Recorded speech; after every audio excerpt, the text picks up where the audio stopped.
ಬಾಡುವಂಥ ಹೂವೇ ಬಾಡುವಾಸೆಯೇಕೆ. ಈ ಪ್ರಪಂಚದ ಕಾಮದೃಷ್ಟಿಯ ನರಕವನ್ನು ನೀವು ಯಾವತ್ತಾದರೂ ₹100 ಕೊಡ್ತೀನಿ, ಬರ್ತೀಯ ರಾತ್ರಿ?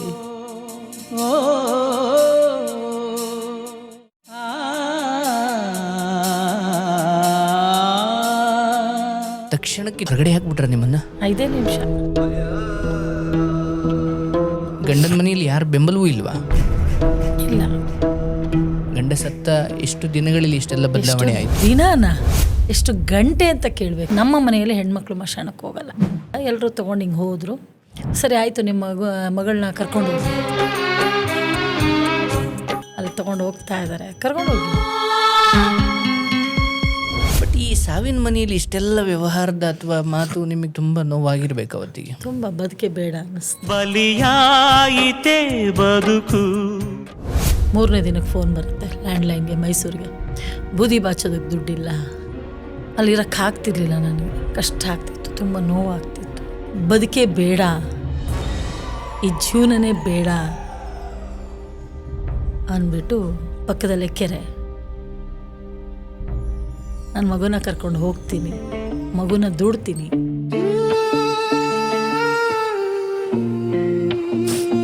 ನೀವು ಮಗುನ ತಳ್ತೀರಾ?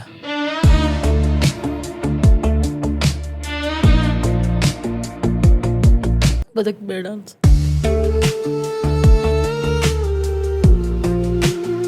ಯಾರೋ ಗೊತ್ತಿಲ್ದಿದ್ದವನು ರಾತ್ರಿಗೆ ವಿಡಿಯೋ ಕಾಲ್ ಮಾಡ್ತಾನೆ, ಬರೀ ಬೆತ್ತಲ್ಲೇ ನಿಂತಿರ್ತಾನೆ. ಐ ಲವ್ ಯು ಅಂತ ಕಳಿಸ್ತಾರೆ, ಮದುವೆ ಆಗ್ತೀಯಾ ಅಂತ ಕಳಿಸ್ತಾರೆ, ಡೈರೆಕ್ಟ್ ಮೆಸೇಜ್ಗಳೇ ಕಳಿಸ್ತಾರೆ, ನಿನ್ನ ರೇಟ್ ಎಷ್ಟು ಅಂತಾರೆ. ಆದರೆ ಈ ವೇಳೆಗೆ ನಿಮಗೆ ಗಂಡ ಇಲ್ಲ ಅನ್ನೋದು ಯಾರಿಗೂ ಗೊತ್ತಿಲ್ಲ. ಇಲ್ಲ. ಯಾರೋ ನೀ ಯಾರೋ ನೀ ಯಾರೋ ನೀ, ಯಾಕೆ? ಅವಶ್ಯಕತೆ ಇರಲಿಲ್ಲ. ನಿನ್ನೋರೇ ನಿನಗಿಲ್ಲ ಇಲ್ಲಿ. ಒಂದು ವೇಳೆ ಗಂಡ ತೀರೋದ ಕಾಲದಲ್ಲಿ ಮಗ ಇಲ್ಲ ಅಂದಿದ್ರೆ ನೀವು ಬದುಕ್ತಿದ್ರ? ಮಗನ ಹಿತವನ್ನು ಮೊದಲು ಬಯಸ್ತಾ ಇದ್ರಿ. ನನಗೆ ಕೆಲಸ ಮಾತ್ರ ಬೇಕಾಗಿತ್ತು ಅವತ್ತು. ಯಾಕೆ ಅಂದರೆ ನಾಯಿ ಕರೆದು ಅನ್ನ ಹಾಕಿದ್ರು, ಬಟ್ ನನಗೆ ಕರೆದು ಯಾರು ಅನ್ನ ಹಾಕ್ಲಿಲ್ವಲ್ಲ. ಬ್ರಹ್ಮ ಬರೆದ ಹಾಡೆಯಲ್ಲಿ ಅಂತ್ಯ ಏನಿದೆ?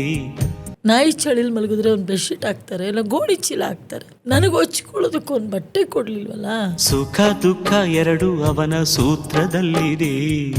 ನಾನು ಹೋಗ್ಬಿಟ್ರೆ ನನ್ನ ಮಗನಿಗೆ ಯಾರು ಗತಿ, ಯಾರು ದಿಕ್ಕು? ಏಕೆ ಅಳುವೆ ಬಾಳಿನಲ್ಲಿ ನೋವ ಕಳೆವೆ? ಸುಳ್ಳು ಏನಲ್ಲ, ಕಳ್ಳತನ ಮಾಡ್ತಾ ಇಲ್ಲ, ಇನ್ನೊಂದು ಮಾಡ್ತಾ ಇಲ್ಲ, ಎರಡೂ ಇಲ್ಲ. ಏನಕ್ಕೆ ಭಯ ಪಡಬೇಕು? ಭಿಕ್ಷೆ ಬೇಡ, ಆಶ್ರಮ ನಡೆಸ್ತೀನಿ. ನನಗಲ್ಲ, 60 ಮಕ್ಕಳನ್ನ ಸಾಕಕ್ಕೆ ಬಿಡ್ತೀನಿ. ಎಂತೆಂಥ ಕಮೆಂಟ್ ಬರುತ್ತೆ ಗೊತ್ತಾ? ನಾನು ಈ ಆಶ್ರಮ ಒಂದೊಂದ್ಸತಿ ಯಾಕೆ ಮಾಡಿದೆ ಅನ್ಸುತ್ತೆ. ನನಗೆ ಗೊತ್ತಿಲ್ಲ, ನಾನು ಪಟ್ಟಿರೋ ನೋವು ಕಷ್ಟ ದುಃಖದಲ್ಲಿ ಇದು ಪುಣ್ಯದ ಕೆಲಸ. ಇದಕ್ಕಿಂತ ಒಳ್ಳೆ ಕೆಲಸ ಯಾವುದಿದೆ?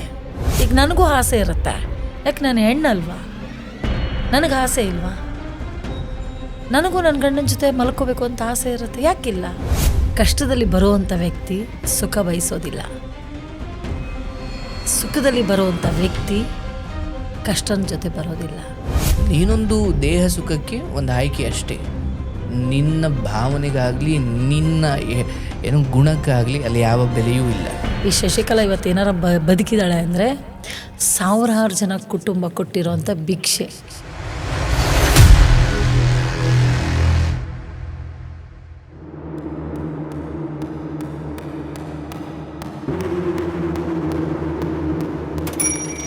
ಈ ಪ್ರೋಗ್ರಾಮ್ಗೆ ನೀವು ಕೂಡ ಗೆಸ್ಟ್ ಆಗಿ ಬರಬೇಕು.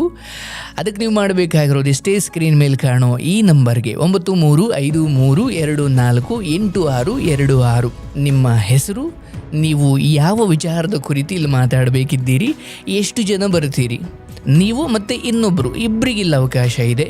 ನಮ್ಮ ಬೆಂಗಳೂರಿನಲ್ಲಿರುವ ಸ್ಟುಡಿಯೋಗೆ ನೀವು ಬರಬೇಕು. ನಿಮ್ಮ ಕಥೆಗಳನ್ನು ಹಂಚ್ಕೊಳ್ಬೇಕಂದ್ರೆ ಸ್ಕ್ರೀನ್ ಮೇಲೆ ಕಾಣೋ ವಾಟ್ಸಪ್ ನಂಬರ್ಗೆ ದಯವಿಟ್ಟು ವಾಟ್ಸಪ್ ಮಾಡಿ. ನಮಸ್ಕಾರ ನನ್ನೆಲ್ಲ ಪ್ರೀತಿಯ ವೀಕ್ಷಕರಿಗೆ. CCS ಕಾರ್ಯಕ್ರಮದ ಮತ್ತೊಂದು ಪಾಡ್ಕ್ಯಾಸ್ಟ್ ಕಾರ್ಯಕ್ರಮಕ್ಕೆ, casual connect with Srinivas podcast ಕಾರ್ಯಕ್ರಮಕ್ಕೆ ನಿಮ್ಮೆಲ್ಲರಿಗೂ ಸ್ವಾಗತ. ಇವತ್ತು ನಮ್ಮೊಂದಿಗೆ ಹಿರಿಯ ಕಲಾವಿದರಾದಂತಹ ಶಶಿಕಲಾ ನಾರಾಯಣ್. ಈ ತಾಯಿಯ ಕಥೆಯನ್ನು ನೀವು ಭಾಳಷ್ಟು ಚಾನಲ್ಗಳಲ್ಲಿ ಕೇಳಿದ್ದೀರಿ. ಆ್ಯಂಡ್ ಈ ಚಾನಲನ್ನು ಭಾಳ ದಿನ ನೋಡ್ತಾ ಇರೋರಾದರೆ ಈ ಚಾನಲಲ್ಲೂ ಕೂಡ ಇದು 2ನೇ ಸಾರಿ ನಾನು ಇವ್ರ ಕಥೆಯನ್ನು ನಿಮ್ಮೊಂದಿಗೆ ಹಂಚಿಕೊಳ್ತಾ ಇರೋದು. ಸೊ ಅವರನ್ನೇ ನೇರವಾಗಿ ಕಾರ್ಯಕ್ರಮಕ್ಕೆ ಸ್ವಾಗತ ಮಾಡೋಣ. ನಮಸ್ಕಾರ. ಎಲ್ರಿಗೂ ನಮಸ್ಕಾರ. ನಾನು ನಿಮ್ಮ ಶಶಿಕಲಾ ಮನೆಮಗಳು. ಸೊ ನೀವು ಕೇವಲ ಇವತ್ತಿಗೆ ನಟಿಯಾಗಿ ಉಳಿದಿಲ್ಲ, ನನ್ನ ಪ್ರಕಾರ ಒಂದಷ್ಟು ಸಿನಿಮಾಗಳನ್ನು ಮಾಡಿ ಹಿರಿಯ ನಟಿ ಅಂತ ಅನ್ನಿಸ್ಕೊಂಡು ಪಾಪ ಎಷ್ಟೋ ಜನ ಮನೇಲಿ ಅವ್ರ ಪಾಡಿಗೆ ಅವ್ರ ಜೀವನ ಮಾಡಿದ್ದಾರೆ, ವಯಸ್ಸಾಗಿದೆ, ಜೀವನ ಮಾಡ್ತಿದ್ದಾರೆ. ನಿಮ್ಮದೊಂದು ಸೆಕೆಂಡ್ ಇನ್ನಿಂಗ್ಸ್ ಇದೆ. ನೀವು ಸಿನಿಮಾ ನಟನೆ ಅಷ್ಟೇ ಅಲ್ಲದೆ ಈಗ ಒಂದು ವೃದ್ಧಾಶ್ರಮವನ್ನು ಕೂಡ ಮಾಡಿದ್ದೀರಿ, ಆಶ್ರಮ ಮಾಡಿಕೊಂಡಿದ್ದೀರಿ. ಸೊ ಇದೆಲ್ಲದ್ರ ಬಗ್ಗೆ ಮಾತಾಡಬೇಕು. ಆ್ಯಂಡ್ ವೈಯಕ್ತಿಕವಾಗಿ ಅವರ ಜೀವನ ಕೂಡ ಏನು ಸುಲಭದ್ದಿರಲಿಲ್ಲ.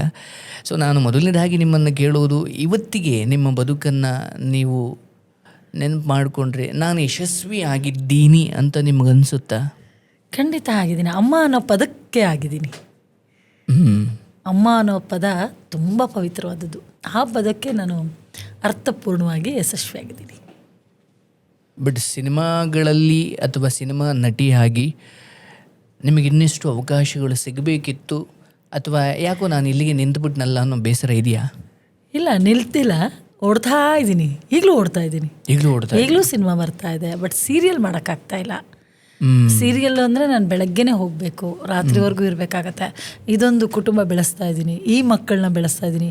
ಈ 60 ಮಕ್ಕಳನ್ನ ಬಿಟ್ಟು ಹೋಗೋಕ್ಕಾಗ್ತಾ ಇಲ್ಲ. ಆಗ ನನ್ನ ಒಂದು ಮಗುನ ಬಿಟ್ಟು ಹೋಗ್ತಾ ಇದ್ದೆ, ಈ 60 ಮಗುನ ಬಿಟ್ಟು ಹೋಗೋಕ್ಕಾಗ್ತಾ ಇಲ್ಲ. ಹಾಗೂ ಈಗೂ ಹೋಗ್ತಾ ಇದ್ದೀನಿ, ಒಂದೊಂದು ದಿನ ಹೋಗ್ತಾ ಇದ್ದೀನಿ. ನಿಮ್ಮ ದಿನಚರಿ ಹೇಗಿರುತ್ತೆ? ದಿನ ಮಲಗದು ಯಾವಾಗ ಅಂತ ಗೊತ್ತಿಲ್ಲ, ಟೈಮಿಂಗ್ಸ್ ಇಲ್ಲ. ರಾತ್ರಿ 1 ಗಂಟೆಗೆ ಪೊಲೀಸ್ ಡಿಪಾರ್ಟ್ಮೆಂಟಿಂದ ಫೋನ್ ಬರುತ್ತೆ. ಯಾರೋ ರೋಡಲ್ಲಿ ಇರ್ತಾರೆ, ಕರ್ಕೊಂಡು ಬರ್ತಾರೆ, ಫೋನ್ ಮಾಡ್ತಾರೆ.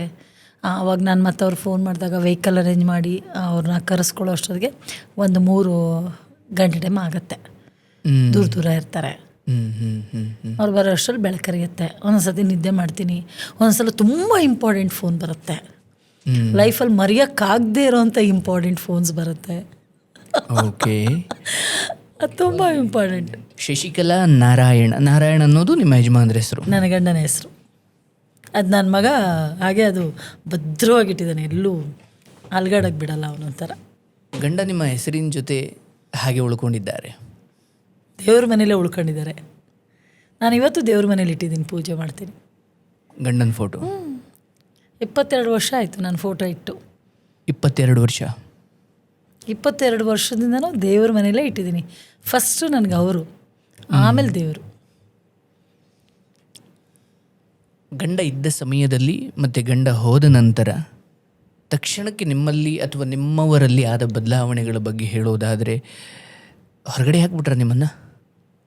5 ನಿಮಿಷ ಎಕ್ಸಾಕ್ಟ್ಲಿ ನಿಮ್ಮ ಗಂಡನ ತೀರ್ಕೊಳ್ತಾರೆ.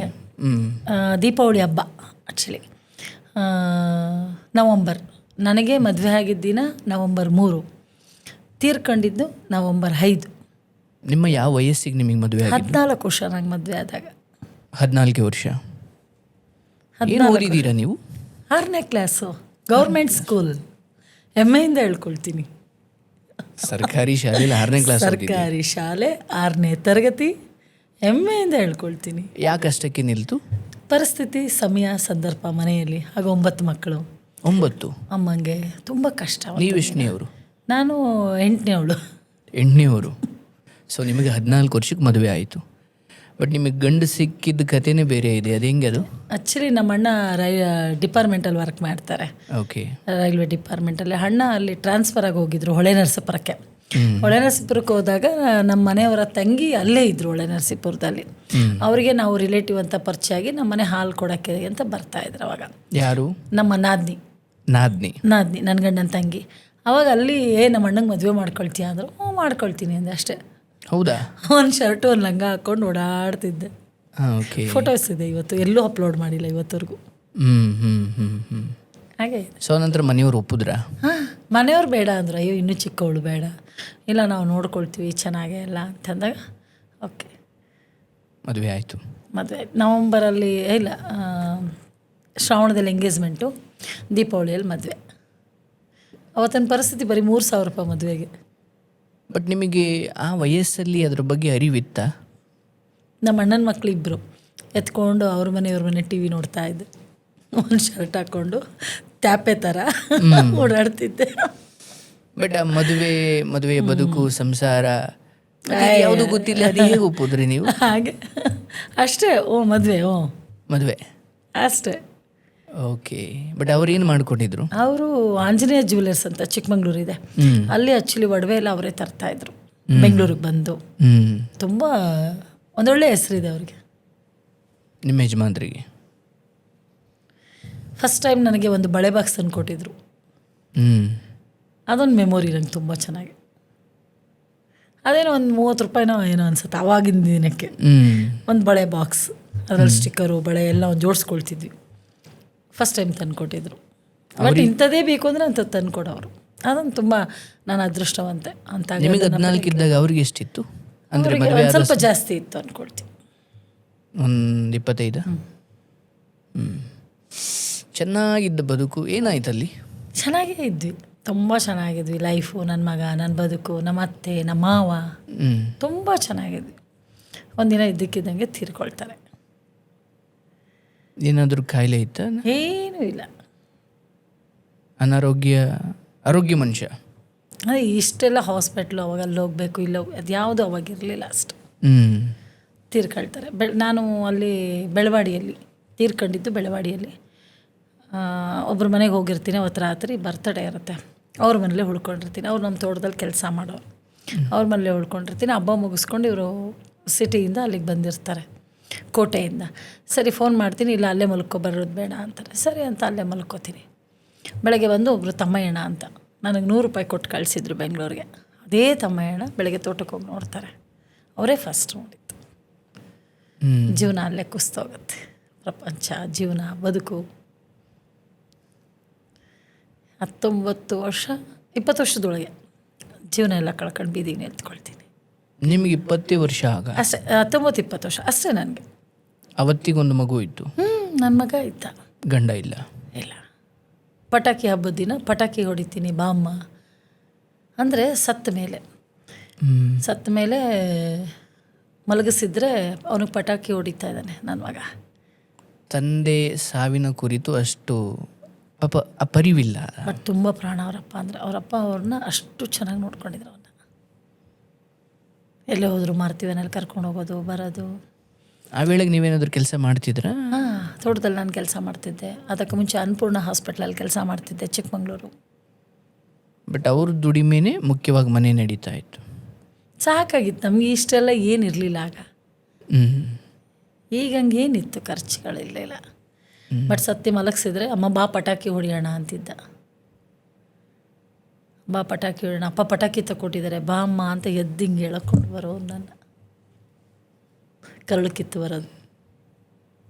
ನಿಮ್ಮನ್ನ ಗಂಡನ ಮನೆಯವರು ಹೊರಗಡೆ ಹಾಕಿದ್ದು ಸತ್ಯನಾ? ಸತ್ಯ. ಬಟ್ ಅತ್ತೆ ಮಾವ ಹಾಕಲಿಲ್ಲ, ಹೇಳ್ಕೊಟ್ರು ಬೇರೆಯವರು ಹೇಳ್ಕೊಟ್ರು. ಅತ್ತೆ ಮಾವ ನನಗೆ ಯಾವತ್ತಿದ್ರು ದೇವ್ರೆ. ನಾನು ಈಗಲೂ ಹೇಳ್ತೀನಿ, ನನ್ನ ಗಂಡ, ನನ್ನ ಅತ್ತೆ ಮಾವ ನನಗೆ ಚಿನ್ನ. ಬಟ್ ಆವಾಗ ಅವರನ್ನು ಆ ಪರಿಸ್ಥಿತಿಗೆ ದೂಡ್ಬಿಟ್ರು ನಮ್ಮ ಅತ್ತೆ ಮಾವನ್ನ. ಇಲ್ಲಿ ಬೇಡ ಅಲ್ಲ, ಈಗ ಗಂಡ ಸತ್ತಿದ್ದಾರೆ, ನಿಮ್ಮ ಬದುಕು ಹೆಚ್ಚು ಕಡಿಮೆ, ಮಗು, ನೀವು ಇಬ್ಬರೇ. ಅಂದರೆ ಗಂಡನ ಮನೆಯಲ್ಲಿ ಯಾರು ಬೆಂಬಲವೂ ಇಲ್ವಾ? ಇಲ್ಲ. ಕಟ್ಟೆ ಮೇಲೆ ಆಚೆ ಯಾಕೆ ಅಷ್ಟು ದ್ವೇಷ ಇತ್ತು ಮತ್ತು ಅವ್ರಿಗೆ? ಬೇಕಾಗಿರಲಿಲ್ಲ. ಮಗನೇ ಹೋದ್ಮೇಲೆ ನಾನೇ ಹಾಕ್ಬೇಕು. ಬಟ್ ಮಗ ಇದ್ದ ಕಾಲದಲ್ಲಿ ನಿಮ್ಮನ್ನ ಎಲ್ಲರೂ ಚೆನ್ನಾಗಿದ್ರಾಗ. ಬಟ್ ಮಗ ಇದ್ದಾಗಲೂ ಅತ್ತೆ ಮಾವ ನಂಗೆ ತುಂಬ ಚೆನ್ನಾಗೇ ಇದ್ದರು. ಅವ್ರ ಬಗ್ಗೆ 2 ಮಾತಿಲ್ಲ. ಚೆನ್ನಾಗೇ ನೋಡ್ಕೊಳ್ತಾ ಇದ್ರು.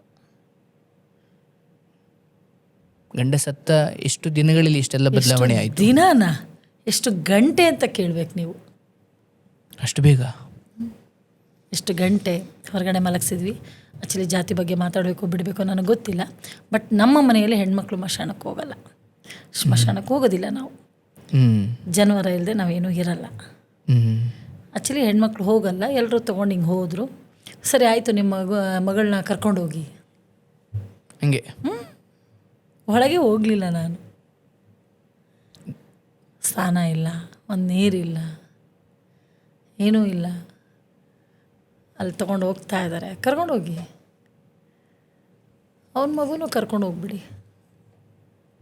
ನಿಮ್ಮ ಗಂಡನ ಮನೆಯವರು ನಿಮ್ಮ ತವರು ಮನೆಯವ್ರಿಗೆ ಹೇಳಿದ ಮಾತಿದು. ಅಲ್ಲಿ ಮಾತುಕತೆ ತುಂಬ ನಡೆಯುತ್ತೆ, ಮಾತಿನ ಚಕಮಕಿ ತುಂಬ ನಡೆಯುತ್ತೆ. ಆಗ ಇದೇ ಆಂಜನೇಯ ಜ್ಯುವೆಲರ್ಸ್ ಅವರು ಅವ್ರದ್ದು ಒಂದು ಜೀಪ್ ಕೊಟ್ಟು ಮೈಸೂರಿಗೆ ನಮ್ಮನ್ನು ಕಳಿಸ್ಕೊಡ್ತಾರೆ. ಅವತ್ತಿನ ಖರ್ಚು ವೆಚ್ಚ ಎಲ್ಲ ನಮ್ಮ ಆಂಜನೇಯ ಜ್ಯುವೆಲರ್ಸ್ ಅವರು, ಚಿಕ್ಕಮಂಗ್ಳೂರು.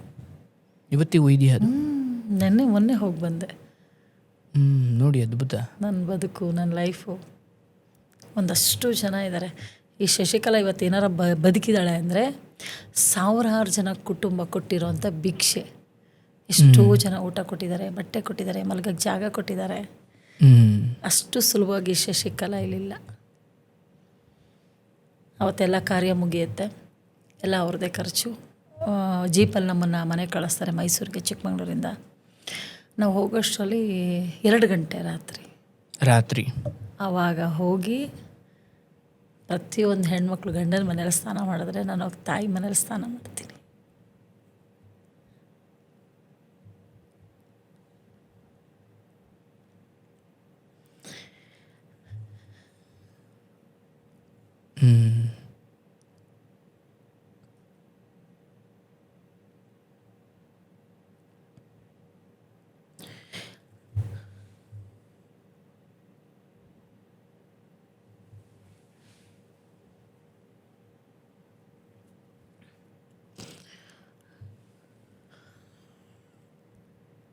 ಆದರೆ ಆಂಜನೇಯ ಜ್ಯುವೆಲರ್ಸ್ ಅಂತ ಏನಿದ್ದಾರೆ ಅವ್ರಿಗೆ ನಿಮ್ಮ ಗಂಡನ ಋಣ ಇತ್ತು ಅನ್ನೋ ಭಾವನೆ ಇತ್ತು ಅವ್ರಿಗೆ. ಓಕೆ, ತುಂಬ ವರ್ಷಗಳ ಕಾಲ ಅಲ್ಲಿ ದುಡ್ದಿದ್ರಲ್ಲ, ಅಷ್ಟು ಒಳ್ಳೆ ಒಂದು ಹೆಸರಿತ್ತು ಅವ್ರಿಗೆ. ಯಾವತ್ತೂ ಹೆಸರು ಹಾಳು ಮಾಡ್ಕೊಂಡಿರಲಿಲ್ಲ ನಮ್ಮ ಮನೆಯವರು. ಬಟ್ ಈ ಸಾವಿನ ಮನೆಯಲ್ಲಿ ಇಷ್ಟೆಲ್ಲ ವ್ಯವಹಾರದ ಅಥವಾ ಮಾತು ನಿಮಗೆ ತುಂಬ ನೋವಾಗಿರ್ಬೇಕು ಅವತ್ತಿಗೆ. ತುಂಬ ಬದುಕೆ ಬೇಡ ಅನ್ನಿಸ್ತು.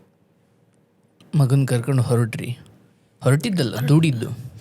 ಆಮೇಲೆ 3ನೇ ದಿನಕ್ಕೆ ಫೋನ್ ಬರುತ್ತೆ ಲ್ಯಾಂಡ್ಲೈನ್ಗೆ, ಮೈಸೂರಿಗೆ. ಬೂದಿ ಬಾಚೋದಕ್ಕೆ ದುಡ್ಡಿಲ್ಲ. ಯಾರ ಕಡೆಯಿಂದ? ಮನೆಯಿಂದ, ಗಂಡನ ಮನೆಯಿಂದ ಬರುತ್ತೆ. ಅಲ್ಲಿ ಹೋಗಿರ್ತಾರೆ ಆಂಜನೇಯ ಜ್ಯುವೆಲರ್ಸ್ಗೆ ಹೋಗಿ ಬೂದಿ ಬಾಚಕ್ಕೆ ದುಡ್ಡು ಬೇಕಿತ್ತು ಇದೆಲ್ಲ ಕಾರ್ಯ ಮಾಡೋದಕ್ಕೆ.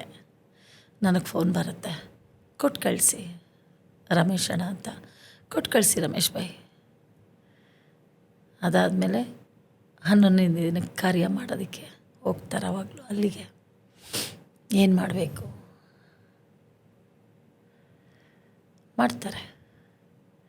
ಆಯಿತು ಮಾಡಿ, ಅದೇನಾಗತ್ತೆ ನಾವು ಮಾಡಿಸ್ತೀವಿ ಅಂತಾರೆ. ಅಲ್ಲೂ ಕಾರ್ಯ ಆಗತ್ತೆ, ಸತ್ತಿದ್ದ ಜಾಗದಕ್ಕೂ ಬರ್ತೀವಿ ನಾವು.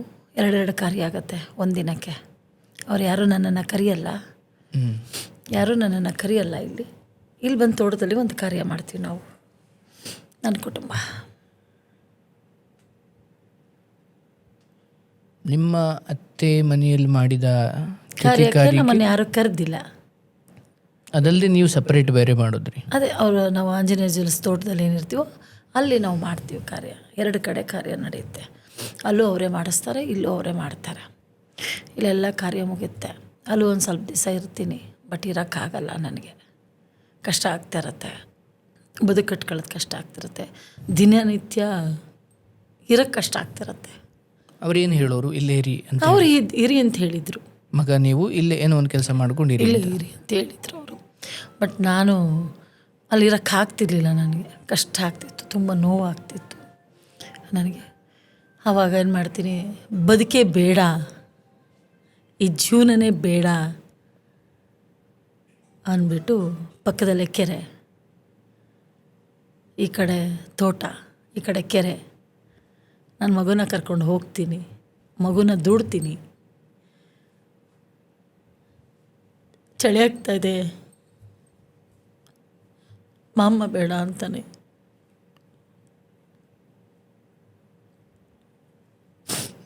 ನೀವು ಮಗುನ ತಳ್ತೀರಾ? ಬದುಕು ಬೇಡ ಅನ್ಸುತ್ತೆ.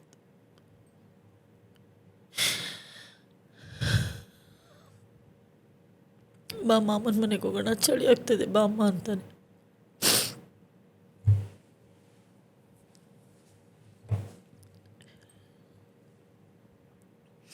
ಮತ್ತು ಅಲ್ಲಿಂದ ಕರ್ಕೊಂಡು ಮರದ ಕೆಳಗಡೆ ಮಲ್ಕೊಳ್ತೀನಿ, ತೆಂಗಿನ ಮರದ ಕೆಳಗಡೆ.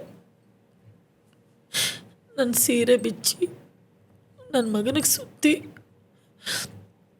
ರಾತ್ರಿ ಇಡೀ ಮಲಕ್ಕೊಂಡು ಬೆಳಗ್ಗೆನೆ ಅದೇ ಸೀರೆ ಸುತ್ತಕೊಳ್ತೀನಿ. ಹಾಗನ್ಸುತ್ತೆ ನನ್ನ ಮಗನಿಗೆ ನಾನು ಬದುಕಬೇಕು ಅಂತ. ಮಗನಿಗೆ ಎಷ್ಟು ವರ್ಷ ಆ ಸಮಯ? ಅವನಿಗೋಸ್ಕರ ನಾನು ಬದುಕಬೇಕು, ಅವನಿಗೋಸ್ಕರ ಇರಬೇಕು. ನಾನು ಪುಟ್ಬಾತಲ್ಲಿ ಬಿದ್ದೆ, ನನ್ನ ಮಗ ಪುಟ್ಬಾತಲ್ಲಿ ಬೀಳಬಾರ್ದು. ನನ್ನ ಮಗನಿಗೋಸ್ಕರ ಬದುಕ್ತೀನಿ. ಅವತ್ತು ನನ್ನ ಜೀವನ ಸ್ಟಾರ್ಟ್ ಆಗುತ್ತೆ. ಅಲ್ಲಿಂದ ಬರಬೇಕು, ಬದುಕು ಕಟ್ಕೋಬೇಕು. ಬೆಂಗಳೂರಲ್ಲಿ ಅಕ್ಕ ಅಣ್ಣ ಎಲ್ಲ ಇರ್ತಾರೆ. ಬೆಂಗಳೂರಲ್ಲಿ, ಮೈಸೂರಲ್ಲಿ ಅಮ್ಮ. ಇದೇ ತಮ್ಮಯ್ಯಣ್ಣ ಕೆಲಸ ಮಾಡ್ತಾಯಿದ್ರು. ತಮ್ಮಯ್ಯಣ್ಣ ಅಂತ ಮೊನ್ನೆ ಒಂದು ವಿಡಿಯೋ ಅಪ್ಲೋಡ್ ಮಾಡಿದ್ದೆ. 200 ರೂಪಾಯಿ ಕೇಳ್ತೀನಿ ಅವ್ರಿಗೆ, 100 ರೂಪಾಯಿ ಕೊಡ್ತಾರೆ. ಆ 100 ರೂಪಾಯಿ ತೊಗೊಂಡು ಬೆಂಗಳೂರು ಕಡೆ ಬರ್ತೀನಿ. ಅಣ್ಣನ ಮನೇಲಿರ್ತೀನಿ ಸ್ವಲ್ಪ ದಿವಸ, ಅಕ್ಕನ ಮನೇಲಿರ್ತೀನಿ, ಗಾರ್ಮೆಂಟ್ಸ್ಗೆ ಹೋಗ್ತೀನಿ. ಅನನ್ಯ ಹಾಸ್ಪಿಟಲ್ ರಾಜಾಜಿನಗರ, ಸುರೇಶ್ ಹಾಸ್ಪಿಟಲ್, 2ರಲ್ಲೂ ಕೆಲಸ ಮಾಡ್ತೀನಿ. ರಾತ್ರಿ ಆಗಲೂ 2 ಬಾತ್ರೂಮ್ ತೊಳೆದಿದ್ದೀನಿ, ಕಸ ಗುಡಿಸಿದ್ದೀನಿ, ನೆಲ ಒರೆಸಿದ್ದೀನಿ. ಒಂದು ತಾಯಿಗೆ ಹೆರಿಗೆ ಆದರೆ ಒಳಗಿನ ಬಟ್ಟೆ ಕೂಡ ಹಾಕಿದ್ದೀನಿ. ನನಗೇನು ಅಸಹ್ಯ ಇಲ್ಲ ಹೇಳ್ಕೊಳಕ್ಕೆ. ಅದು ನನ್ನ ಕೆಲಸ. ನನಗೆ ಬದುಕು ಕಟ್ಕೊಟ್ಟಿದೆ ಅವತ್ತು. ಅದು ಮಾಡಿದ ಕೊಟ್ಟೆ ತುಂಬಿದೆ. ನನ್ನ ಜೀವನ ಕಟ್ಕೊಂಡಿದ್ದೀನಿ. ರಾತ್ರಿ ಆಗಲೂ ದುಡ್ತಿದ್ದೀನಿ. ಯಾವ್ದಾರು ಒಂದು ಪೇಷಂಟ್ ಬಂದರೆ ಅವ್ರ ಜೊತೆಗೆ KC ಜನರಲ್ ಹಾಸ್ಪಿಟ್ಲ್ಗೆ ಹೊಟ್ಟೋಗ್ತಿದ್ದೆ. ಬಡವ್ರು ಬಂದರೆ ಒಂದಿನ ಕಳೆದೋಗ್ತಿತ್ತು. ಯಾರಾದರೂ ಡಿಸ್ಚಾರ್ಜ್ ಆಗೋದನ್ನೇ ಕಾಯ್ತಾ ಇದ್ದೆ, 50 ರೂಪಾಯಿ ಕೊಡ್ತಾರೆ ಅಂತ.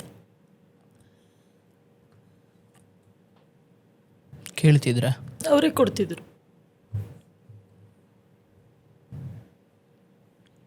100 ರೂಪಾಯಿ, 50 ರೂಪಾಯಿ ಡಿಸ್ಚಾರ್ಜ್ ಆದರೆ ಕೊಡ್ತಾಯಿದ್ರು. ಹಾಸ್ಪಿಟ್ಲಲ್ಲಿ 750 ರೂಪಾಯಿ ಸಂಬಳ. ಅವ್ರಿಗೆ ಸ್ನಾನ ಮಾಡಿಸಿ, ಬಟ್ಟೆ ಹಾಕಿ, ಮಗು ಬಟ್ಟೆ ಹೋಗೋದು, ಬಾತ್ರೂಮ್ ತೊಳೆದು ಎಲ್ಲ ಕೆಲಸ ಮಾಡಿದ್ದೀನಿ. ಈ ವೇಳೆಯಲ್ಲಿ ನೀವು ಎಲ್ಲಿ ಉಳ್ಕೊಂಡಿದ್ದೆಲ್ಲಿ? ಅಕ್ಕನ ಮನೆ. ಅವ್ರು ನಿಮ್ಮನ್ನು ಆ ಸಮಯದಲ್ಲಿ ಗೌರವದಿಂದ ಕಾಣ್ತಿದ್ರ? ಅಕ್ಕ ಅಣ್ಣ ನಮ್ಮಮ್ಮ ನನ್ನ ಮಗನ ಇಟ್ಕೊಂಡಿದ್ರು ಸ್ವಲ್ಪ ದಿವಸ. ಆಮೇಲೆ ಅಲ್ಲೊಬ್ಬರು ಪರಿಚಯ ಆಗ್ತಾರೆ ಹಾಸ್ಪಿಟ್ಲಲ್ಲಿ, ಎಲ್ ವೆಂಕಟೇಶ್ ಅಂತ. ಅವರು ಇಂಜಿನಿಯರ್ ದೂರದರ್ಶನಲ್ಲಿ. ಅವರು ಅವ್ರ ತಾಯಿನ ಅವ್ರ ಮನೆಯಲ್ಲಿ ರಿಲೇಟಿವ್ನ ಅಡ್ಮಿಷನ್ ಮಾಡಿರ್ತಾರಲ್ಲಿ. ಅವರು ನಾನು ಚೆನ್ನಾಗಿ ನೋಡ್ಕೊಳ್ತಾ ಇರ್ತೀನಿ. ಅಲ್ಲಿ ಪರಿಚಯ ಆಗಿ ಒಂದು ಪಾತ್ರ ಕೊಡ್ತೀನಿ, ಮಾಡ್ತೀರಾ ಅಂತ ಹೇಳ್ತಾರೆ. ಖಂಡಿತ ಮಾಡ್ತೀನಿ ಅಂದಾಗ ಅಲ್ಲಿಂದ ಅವರು ಕಲ್ಯಾಣ್ ರಾಜ್ ಕೊಬ್ಬೂರ್ಕರ್ ಅಂತ ಡೈರೆಕ್ಟ್ರು ನಮ್ಮ ಸೀರಿಯಲಲ್ಲಿ, ಅವರಿಗೆ ಪರಿಚಯ ಮಾಡಿಕೊಡ್ತಾರೆ. ಅಲ್ಲಿ ಹೋಗಿ ಒಂದಿನ ಒಂದು ಪಾತ್ರ, ಚಿಕ್ಕ ಪಾತ್ರ ಮಾಡಿಬರ್ತೀನಿ ಕತ್ರಗುಪ್ಪೆ ಮನೆಯಲ್ಲಿ. ಅಲ್ಲೂ ಡಾಕ್ಟ್ರ್ ಪಾತ್ರನೇ ಸಿಗುತ್ತೆ. ಇವತ್ತು ಸುವರ್ಣ ಚಾನಲಲ್ಲಿದ್ದಾರೆ ಕ್ಯಾಮ್ರಾಮನ್ ಕುಮಾರ್ ಅಂತೇಳಿ. ಕಲ್ಯಾಣ್ ರಾಜ್ ಗುಬ್ಬೂರ್ಕರ್ ಫಸ್ಟ್ ಡೈರೆಕ್ಟ್ರು. ಇದಕ್ಕೆ ಕಾರಣ ಎಲ್ ವೆಂಕಟೇಶ್. ಒಂದೇ ಒಂದು ಚಿಕ್ಕ ಪಾತ್ರ ಮಾಡಿಸಿ ಕಳಿಸ್ತಾರೆ. ಆಸ್ಪತ್ರೆಯಲ್ಲಿ ಅವರೇ ಹೇಗೆ ಸಿಕ್ಕಿದ್ರು? ಅವ್ರು ರಿಲೇಟಿವ್ ಅಡ್ಮಿಷನ್ ಮಾಡಿದರು. ನಾನು ಅಲ್ಲಿ ಕೆಲಸ ಮಾಡ್ತಿದ್ದೆ. ನಿಮ್ಮ 1 ತಿಂಗಳಿದ್ರಲ್ಲ ಪರಿಚಯ. ಓಕೆ, ನೀವು ಹೇಳ್ಕೊಳ್ತಿದ್ರಿ ನಿಮ್ಗೆ? ಇಲ್ಲ, ಮಾಮೂಲಿ ಕ್ಯಾಶುವಲ್ ಆಗಿ ಅವ್ರು ಮಾತಾಡ್ತಾ ಇರೋರು ಕೂತ್ಕೊಂಡು, ಅವ್ರ ದೂರದರ್ಶನದ ಬಗ್ಗೆ. ಇಷ್ಟು ಚೆನ್ನಾಗಿ ಕೆಲಸ ಮಾಡ್ತೀರಾ, ನಿಮ್ಗೆ ಯಾವ್ದಾರು ಒಂದು ಪಾತ್ರ ಕೊಟ್ಟರೆ ಮಾಡ್ತೀರಾ ಅಂತಿದ್ರು. ಓಕೆ, ಅಲ್ಲಿಂದ ಸ್ಟಾರ್ಟ್ ಆಗುತ್ತೆ ನನ್ನ ಬದುಕು. ಸೊ ಎಲ್ ವೆಂಕಟೇಶ್ ಅನ್ನೋರು ನಿಮ್ಮನ್ನು ಈ ಬಣ್ಣದ ಜಗತ್ತಿಗೆ ಕಳಿಸಿದ್ದು? ವೆಂಕಟೇಶ್ ಅನ್ನೋದಕ್ಕಿಂತ ಯಾವುದೋ ಒಂದು ಭಗವಂತ ಕಳಿಸ್ತಾ ಅಂತ ಹೇಳಕ್ಕೆ ಇಷ್ಟಪಡ್ತೀನಿ. ಒಂದು ಕಿತ್ಕೊಂಡು ಒಂದು ಕೊಟ್ಟ ಅಂತ ಅನ್ನೋಕ್ಕೆ ಇಷ್ಟಪಡ್ತೀನಿ. ಒಂದು ಕಿತ್ಕೊಳ್ತಾನೆ, ಇನ್ನೆಲ್ಲೋ ಒಂದು ಕೊಡ್ತಾನೆ. ಬಟ್ ಕಾಲಕ್ರಮೇಣ ನಿಮಗೆ ಕಾಂಟ್ಯಾಕ್ಟ್ಗಳು ಬೆಳೀತಾ ಹೋದೋ, ಅವಕಾಶಗಳು ಸಿಗ್ತಾ ಹೋದೋ? ಅದು ಸೀರಿಯಲ್ನ ನೋಡಿ ಅವು ದೂರದರ್ಶನ. ನಾನು ಮಾಡಿದೆ ದೂರದರ್ಶನ್ ಫಸ್ಟು. 200 ರೂಪಾಯಿ ರೂಪಾಯಿ, 600 ರೂಪಾಯಿ, 750 ರೂಪಾಯಿ, ಲಾಸ್ಟಿಗೆ 750 ರೂಪಾಯಿ. ಆ್ಯಂಕರಿಂಗ್ ಮಾಡಿದೆ, 6ನೇ ತರಗತಿ ಓದಿ. ಅಂದರೆ ಅದೊಂದು ಜಾಬ್ ಅಥವಾ ಅದು ಒಂದು ದುಡಿಮೆ ಅಂತ ನೋಡ್ತಿದ್ರು, ಇಲ್ಲ ಬಣ್ಣದ ಜಗತ್ತು ಅಂತ ನೋಡ್ತಿದ್ರು. ಯಾಕಂದರೆ ನೀವು ಆಸ್ಪತ್ರೆಯಲ್ಲಿ ಒಂದು ದುಡಿಮೆ, ಒಂದು ಬದುಕು ನಡಿಬೇಕು. ಇದು ಕೂಡ ಅದೇ ಥರ ಒಂದು ಜಾಬ್ ಅಂದ್ಕೊಂಡಿದ್ರು, ಅಥವಾ ನಾನೊಬ್ಬ ನಟಿ ಅನ್ನೋ ಭಾವನೆ ಅವತ್ತಿಗೆ ಬಂದಿತ್ತ, ಅಥವಾ ನಾನು ಆ್ಯಕ್ಟ್ ಮಾಡ್ತಾ ಇದ್ದೀನಿ ಅಂತ ಎಲ್ಲರಿಗೂ ಹೇಳುವಷ್ಟು ಖುಷಿ ಇತ್ತ, ಅಥವಾ ದುಡಿಮೆಗೆ ಯಾವುದೋ ಒಂದು ನೋಡಿದಾಗ ನನಗೊಂದು ಸುಮಾರು ಫೋನ್ಗಳು ಬರುತ್ತೆ. ಊರಿಗೆ ಫೋನ್ ಮಾಡಿದಾಗ ಎಲ್ಲರೂ ಮಾತಾಡ್ತಾರೆ ನನಗಾಗ. ಯಾಕೆಂದರೆ ನಾನು ಎಷ್ಟೇ ನೋವಲ್ಲಿದ್ದರೂ ನನ್ನ ಮಗನ್ನ ದೂರ ಮಾಡಿರಲಿಲ್ಲ ನಾನು. ಅಜ್ಜಿ ತಾತನ ಹತ್ರ ಅವ್ರ ಮೊಮ್ಮಗನ್ನ ಕರ್ಕೊಂಡು ಹೋಗ್ತಿದ್ದೆ, ಬರ್ತಿದ್ದೆ. ಆ ಲಿಂಕ್ ನನಗಿತ್ತು. ಅಕ್ಕಪಕ್ಕದ ಮನೆಯವರು ಲ್ಯಾಂಡ್ಲೈನ್ ಇತ್ತು, ಅವ್ರಿಗೆ ಫೋನ್ ಮಾಡ್ತಿದ್ದೆ. ಅವ್ರು ನೋಡಿಬಿಟ್ಟು ನಾನು ಫೋನ್ ಮಾಡಿದಾಗ ಹೇಳ್ತಿದ್ರು ನೋಡಿದೆ ಅಂತ. ಅದು ನನಗೆ ಖುಷಿ ತಂತು. ಅಲ್ಲಿಂದ ಉದಯ ಟಿ ವಿಗೆ ಬಂದೆ. ಆ್ಯಂಕರಿಂಗ್ ಅಂದರೆ ಇದೇ ಥರ ಹೊಸ ವರ್ಷದ ಆ್ಯಂಕರಿಂಗ್ ಮಾಡಿದೆ. ಅಲ್ಲಿ ಹೇಗೆ ಅಂದರೆ ದೂರದರ್ಶನದಲ್ಲಿ ಕಲಿಯುವಂಥದ್ದು ತುಂಬ ಇದೆ.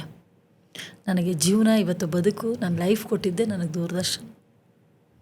ಗಂಭೀರವಾಗಿರಬೇಕು, ಒಂದು ಕೂದಲಾಗಲಿ, ಒಂದು ಹಣೆಗಾಗಲಿ.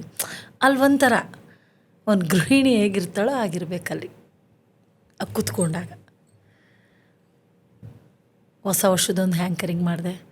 ಆಮೇಲೆ ಸಂಕ್ರಾಂತಿ ಒಂದು ಹಬ್ಬದ ಮಾಡಿದೆ. ಅದು ಎರಡಕ್ಕೂ 750 ರೂಪಾಯಿ ಬಂತು.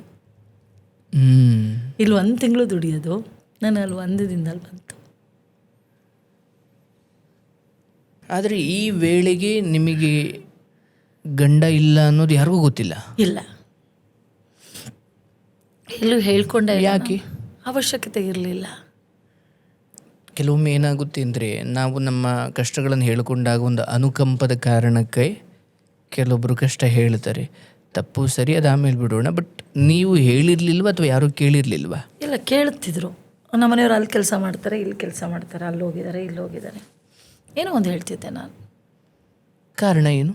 ನನ್ನ ಮಗನ ಯಾರೂ ಅಪ್ಪ ಇಲ್ಲ ಅಂತ ನೋಡಬಾರ್ದು, ಮತ್ತು ನಿಮ್ಮನ್ನು ತಪ್ಪಾಗಿ ನೋಡಿ, ನನ್ನ ಗಂಡ ಇಲ್ಲ ಅವಳು ಅಂತ ನೋಡಬಾರ್ದು. ನನಗೆ ಅವಶ್ಯಕತೆ ಇಲ್ಲ. ನನ್ನ ಬದುಕು ನನಗೆ ಬಂದಿದ್ದೆ ಫಸ್ಟು ನನ್ನ ಮಗನ ಜೀವನ. ನನ್ನ ಕಣ್ಮುಂದೆ 1000 ಕಷ್ಟಪಟ್ಟರು ನನ್ನ ಮಗನ ನಾನು ನೋಡ್ಕೋಬೇಕು. ನನ್ನ ಬದುಕಲ್ಲಿ ಅದೇ ಇದ್ದಿದ್ದು, ಬೇರೆ ಏನಿಲ್ಲ. ಒಂದು ವೇಳೆ ಗಂಡ ತೀರೋದು ಕಾಲದಲ್ಲಿ ಮಗ ಇಲ್ಲ ಅಂದಿದ್ರೆ ನೀವು ಬದುಕ್ತಿದ್ರಾ? ಅವತ್ತಿನ ಪರಿಸ್ಥಿತಿ ಗೊತ್ತಿಲ್ಲ. ಮಗ ಇರೋದಕ್ಕೇನೆ ಯಾಕಂದರೆ ನೀವು ಪದೇ ಪದೇ ಹೇಳ್ತಿದ್ದೀರಿ, ಮಗನ ಬದುಕನ್ನು ಹೊರತುಪಡಿಸಿದ್ರೆ ನಾನು ಇನ್ನೇನು ಅಲ್ಲಿ ಉಳಿದಿರಲಿಲ್ಲ ಅಂತ. ಏನು ಉಳಿದಿರಲಿಲ್ಲ. ಸೊ ಹಾಗಾಗಿ ನೀವು ಗಂಡ ಸತ್ತಿರೋ ವಿಚಾರವನ್ನು ಹೇಳದೇ ಇರೋದು ಅಥವಾ ಬೇರೆ ಯಾವುದೇ ನಿರ್ಧಾರಗಳು ಬಂದರೂ ಮಗನ ಹಿತವನ್ನು ಮೊದಲು ಬಯಸ್ತಾ ಇದ್ದಾರೆ. ನನಗೆ ಕೆಲಸ ಮಾತ್ರ ಬೇಕಾಗಿತ್ತು ಅವತ್ತು. ಯಾಕೆ ಅಂದರೆ ನಾಯಿಗಿಂತ ಕಡೆಯಾಗಿ ಬೀದಿಲಿ ಬಿಸಾಕಿದ್ರಲ್ಲ, ನಾಯಿಗೆ ಕರೆದು ಅನ್ನ ಹಾಕಿದ್ರು, ಬಟ್ ನನಗೆ ಕರೆದು ಯಾರೂ ಅನ್ನ ಹಾಕ್ಲಿಲ್ವಲ್ಲ. ನಾಯಿ ಚಳಿಲಿ ಮಲಗಿದ್ರೆ ಒಂದು ಬೆಡ್ಶೀಟ್ ಹಾಕ್ತಾರೆ, ಇಲ್ಲ ಗೋಣಿ ಚೀಲ ಹಾಕ್ತಾರೆ. ನನಗೆ ಹೊಚ್ಕೊಳ್ಳೋದಕ್ಕೆ ಒಂದು ಬಟ್ಟೆ ಕೊಡಲಿಲ್ವಲ್ಲ. ಅದಕ್ಕೆ ನನಗೆ ಜೀವನ ಕಟ್ಕೊಳ್ಳೋಕ್ಕೆ ಒಂದು ದಾರಿ ಬೇಕಾಗಿತ್ತು. ನನಗೆ ಹಠ ಬಂತು, ದುಡಿಬೇಕು, ಬದುಕಬೇಕು. ನಾನಿವತ್ತು ಫುಟ್ಪಾತಲ್ಲಿ ಬಿದ್ದೆ, ನನ್ನ ಮಗ ಬೀಳಬಾರ್ದು. ಅವನು ಬಿದ್ದರೆ ಯಾರು ನೋಡ್ತಾರೆ? ನನ್ನ ಮನಸ್ಸಲ್ಲಿ ಇದ್ದಿದ್ದು ಅಷ್ಟೇ. ಎಷ್ಟೇ ಕಷ್ಟ ಆಗಲಿ ಅವ್ರನ್ನ ಫುಟ್ಪಾತಲ್ಲಿ ಬಿಡಬಾರ್ದು. ಕಂಡು ದೇವ್ರ ಹತ್ರ ಕೇಳ್ಕೊತಾ ಇದ್ದೆ, ನನ್ನ ಮಗನಿಗೊಂದು ದಾರಿ ಆಗೋವರೆಗೂ ಜೀವಂತವಾಗಿಟ್ಟಿರು, ನನ್ನನ್ನೆಲ್ಲೂ ತಗೋಬೇಡ. ನಾನು ಹೋಗ್ಬಿಟ್ರೆ ನನ್ನ ಮಗನಿಗೆ ಯಾರು ಗತಿ, ಯಾರು ದಿಕ್ಕು?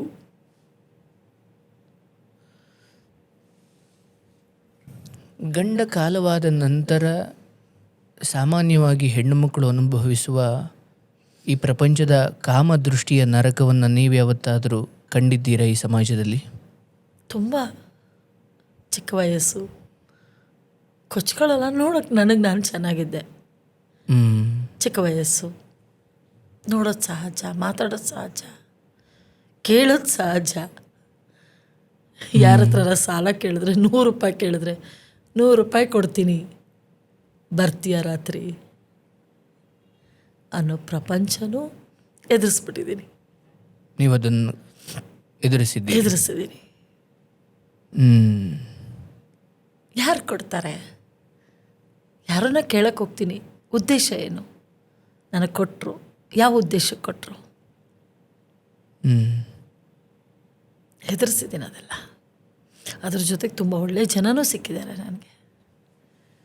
ನೀವು ಹೇಳಿ, ಗಂಡ ಕಾಲವಾದ ನಂತರ, ಅದರಲ್ಲೂ ಚಿಕ್ಕ ವಯಸ್ಸಲ್ಲಿರೋ ಹೆಣ್ಣುಮಗಳು, ಇನ್ನು ಆಕೆಗೊಂದು 20-28-30 ವರ್ಷ ಗಂಡ ಎನ್ಕೋತೀರೋ ಹೋದರು, ಆಕೆಯ ಪಾಲಿಗೆ ಬರಬಹುದಾದ ಸವಾಲುಗಳೇನು? ಗಂಡ ತೀರು ಹೋದ ಆ ಹೆಣ್ಣಿಗೆ ಆಕೆ ಯಾವ ವಿಚಾರದಲ್ಲಿ ತುಂಬ ಎಚ್ಚರವಾಗಿರಬೇಕು? ಮೈ ಮೇಲೆ ಪ್ರಜ್ಞೆ ಇಟ್ಕೋಬೇಕು ಮೊದಲನೇದಾಗಿ. 5 ನಿಮಿಷದ ಸುಖಕ್ಕೆ ಜೀವನನ ಹಾಳು ಮಾಡ್ಕೋಬಾರ್ದು. ಎಲ್ಲರೂ ಒಳ್ಳೆಯವರಲ್ಲ, ಎಲ್ಲರೂ ಕೆಟ್ಟವರು ಅಲ್ಲ. ಆ ಕ್ಷಣ ಸುಖಕ್ಕೆ ಏನು ಬೇಕಾದರೂ ಪ್ರಪಂಚ ನಂದೇ ಅಂತ ತೋರಿಸ್ತಾರೆ. ಆ ಸುಖ ಕಳೆದೋದ್ಮೇಲೆ ಆ ಪ್ರಪಂಚದಲ್ಲಿ ನಾನಿಲ್ಲ ಅಂತ ಅವ್ರು ತೋರಿಸ್ತಾರೆ. ನೀವು ಯಾರದೋ ಒಬ್ಬ ಪುರುಷನ ಬದುಕಲ್ಲಿ ಅನೈತಿಕವಾಗಿ, ಅಫಿಷಿಯಲ್ ಅಲ್ಲ, ಅವನಿಗೆ ಬೇರೆ ಹೆಂಡತಿ ಇದ್ದಾರೆ, ನಿಮ್ಮೊಂದಿಗೆ ಅವನು ತುಂಬ ಚೆನ್ನಾಗಿ ನಡ್ಕೊಳ್ಬೋದು, ಬಟ್ ಏನೋ ಒಂದು ಸ್ವಾರ್ಥ ಇದ್ದೇ ಇರುತ್ತೆ ಆತನದ್ದು. ಬಟ್ ಈಗೀಗ ಒಂದು ಒಂಟಿತನ ಕಾಡ್ತಾ ಇರುತ್ತೆ, ಯಾಕಂದರೆ ಗಂಡ ಇಲ್ಲ, ಯಾರೂ ಬೆಲೆ ಕೊಡಲ್ಲ ಅಥವಾ ಅದು ಇದು. ಆಕೆಗೆ ಅಲ್ಲಿ ಏನೋ ಒಂದು ನೆಮ್ಮದಿ ಕಾಣುತ್ತೆ ಅಂತ ಅವಳು ಕುರುಡಾಗೋದನ್ನು ನಂಬಿಡ್ತಾಳೆ. ಬಟ್ ಒಂದಷ್ಟು ಸಮಯ ಆದಮೇಲೆ ಅವಳಿಗೆ ಗೊತ್ತಾಗುತ್ತೆ, ಈತ ಕೇವಲ ದೈಹಿಕ ಬಯಕೆಗಳಿಗೆ ಮಾತ್ರ ನನ್ನನ್ನು ಬಯಸಿದ, ಭಾವನೆಗಳಿಗೆ ಬೆಲೆ ಇಲ್ಲ ಅಂತ. ಆ ಕ್ಷಣಕ್ಕೆ ಸುಖಕ್ಕೆ ಆಗ ಆಕೆದ್ದು 2ನೇ ಸಾವು. ಖಂಡಿತ ಅವರು ಬಯಸೋದು ಸುಖಕ್ಕೆ, ಆ ಕ್ಷಣಕ್ಕೆ ಅವ್ರಿಗೇನು ಬೇಕೋ ಅದನ್ನು ಬಳಸ್ಕೊಳ್ಳೋದಕ್ಕೋಸ್ಕರ. ಕಷ್ಟದಲ್ಲಿ ಬರಲ್ಲ. ಕಷ್ಟದಲ್ಲಿ ಬರುವಂಥ ವ್ಯಕ್ತಿ ಸುಖ ಬಯಸೋದಿಲ್ಲ. ಸುಖದಲ್ಲಿ ಬರುವಂಥ ವ್ಯಕ್ತಿ ಕಷ್ಟನ ಜೊತೆ ಬರೋದಿಲ್ಲ. ಗಂಡ ಒಂದು ಹೆಣ್ಣಿನ ಬದುಕಲ್ಲಿ ಸಾಯೋವರೆಗೂ ಇರೋದು ದೇವರ ದಯೆಯಿಂದ ಎಷ್ಟು ಮುಖ್ಯವಾಗುತ್ತೆ. ಆತನಿಲ್ಲದೆ ಹೋದ್ರೆ ಆಕೆ ಬದುಕು. ನನ್ನ ಜೀವನದಲ್ಲೇ ಹೇಳ್ತೀನಿ, ಒಬ್ಬ ಗಂಡ ಒಂದು ಹೆಣ್ಣಿಗೆ ತುಂಬ ಅವಶ್ಯಕತೆ, ತುಂಬ ಅಂದರೆ ತುಂಬ ಅವಶ್ಯಕತೆ ಇದೆ. ಬಟ್ ಅವನಿಲ್ಲ ಅಂದರೆ ಅವಳನ್ನು ನೋಡೋ ರೀತಿ ಇದೆಯಲ್ಲ, ನಾಯಿಗಿಂತ ಕಡೆ. ಒಂದು, ಅವಳನ್ನ ಬಳಸ್ಕೊಳ್ಳೋಕೆ ಇಷ್ಟಪಡ್ತಾರೆ ಅವರ ಸುಖಕ್ಕೆ, ಅವರ ದಾಹ ತೀರಿಸ್ಕೊಳ್ಳೋದಕ್ಕೆ. ಇನ್ನೊಂದು, ನಾಯಿಗಿಂತ ಕಡೆಯಾಗಿ ನೋಡ್ತಾರೆ. ಹೆಣ್ಣಿಗೆ ಒಬ್ಬ ಗಂಡ ತುಂಬ ಮುಖ್ಯ. ಅವನು ಕುರುಡ ಆಗಿರಲಿ, ಕುಂಟ ಆಗಿರಲಿ, ಕುಡುಕ ಆಗಿರಲಿ, ಅವನ ಮೈಯಲ್ಲಿ, ಅವನ ದೇಹದಲ್ಲಿ ಯಾವ ಅಂಗಗಳೂ ಕೆಲಸ ಮಾಡದೇ ಇರಲಿ, ಮೂಲೆಯಲ್ಲಿ ಮಲಗಿರಲಿ, ಒಬ್ಬ ಗಂಡಸು ಆಚೆ ಬಂದು ನಿಂತ್ಕೊಂಡು ಎದುರ್ಕೊಳ್ತಾನೆ, ಅವನ ಮೇಲೆ ಒಬ್ಬ ಗಂಡಸಿದ, ನಾನು ಒಳಗೆ ಹೆಂಗೆ ಹೋಗಬೇಕು ಅಂತ. ಆ ಗಂಡಸಿಲ್ಲ ಅಂದರೆ 100 ನಾಯಿ ಒಳಗೆ ಬರುತ್ತೆ. ಬಟ್ ಅವಳು ಗಟ್ಟಿಯಾಗಿ ನಿಲ್ಲಬೇಕು, ಅದನ್ನು ಎದುರಿಸ್ಬೇಕು. 1000 ಬರುತ್ತೆ, ಎದುರಿಸಿ ನಿಂತರೇ ಅವಳ ಜೀವನ ಮುಂದೆ ತುಂಬ ಚೆನ್ನಾಗಿರುತ್ತೆ. ಪ್ರತಿಯೊಂದು ಹೆಣ್ಣಿಗೂ ಒಂದು ಗಂಡು ತುಂಬ ಮುಖ್ಯ. ವಯಸ್ಸಾಗಿದೆಯೋ ವಯಸ್ಸಾಗಿಲ್ವೋ ಅದು ಮುಖ್ಯ ಅಲ್ಲ. ಅವಳ ದೇಹಕ್ಕೆ ಸುಖಕ್ಕೆ, ಗಂಡಾಗಲಿ ಹೆಣ್ಣಾಗಲಿ, ಆ ದೇಹಕ್ಕೆ ಸುಖಕ್ಕೆ ಆಸೆ ಪಡೋದಲ್ಲ. ಕಷ್ಟದಲ್ಲಿ ನನ್ನ ಗೆಳತಿಯಾಗಿ ಪಕ್ಕದಲ್ಲಿ ಕೂತ್ಕೊಂಡು ನನ್ನ ನೋವನ್ನು ತೆಗಿತಾರಲ್ಲ, ಅವರು ನಿಜವಾದ ವ್ಯಕ್ತಿ. ಗಂಡ ಇಲ್ಲದ ಒಂದು ಹೆಣ್ಣಿನ ಬದುಕಿನ ಬಗ್ಗೆ ಮಾತಾಡ್ತಾ ಇದ್ರಿ. ಈಗ ಶೋ ಟೈಮಲ್ಲಿ ಒಂದು ಫೋನ್ ಬಂದಿದ್ರ ಬಗ್ಗೆ ಹೇಳ್ತಾ ಇದ್ರಿ. ಇವತ್ತಿಗೂ ನಿಮ್ಗೆ ಆ ಕಿರುಕುಳ ಇದ್ದೇ ಇದೆಯಾ? ಖಂಡಿತ ಇದೆ. ಹೇಗಿರುತ್ತದು? ಬರುತ್ತೆ ಒಂದು ಫೋನ್, ಸುಮ್ಮನೆ ಹಾಯ್ ಮೇಡಮ್ ಹೇಗಿದ್ದೀರಾ? ನಾನು ಚೆನ್ನಾಗಿದ್ದೀನಿ ಸರ್. ಮತ್ತೆ ಮತ್ತೆ ಹೇಗಿದ್ದೀರಾ?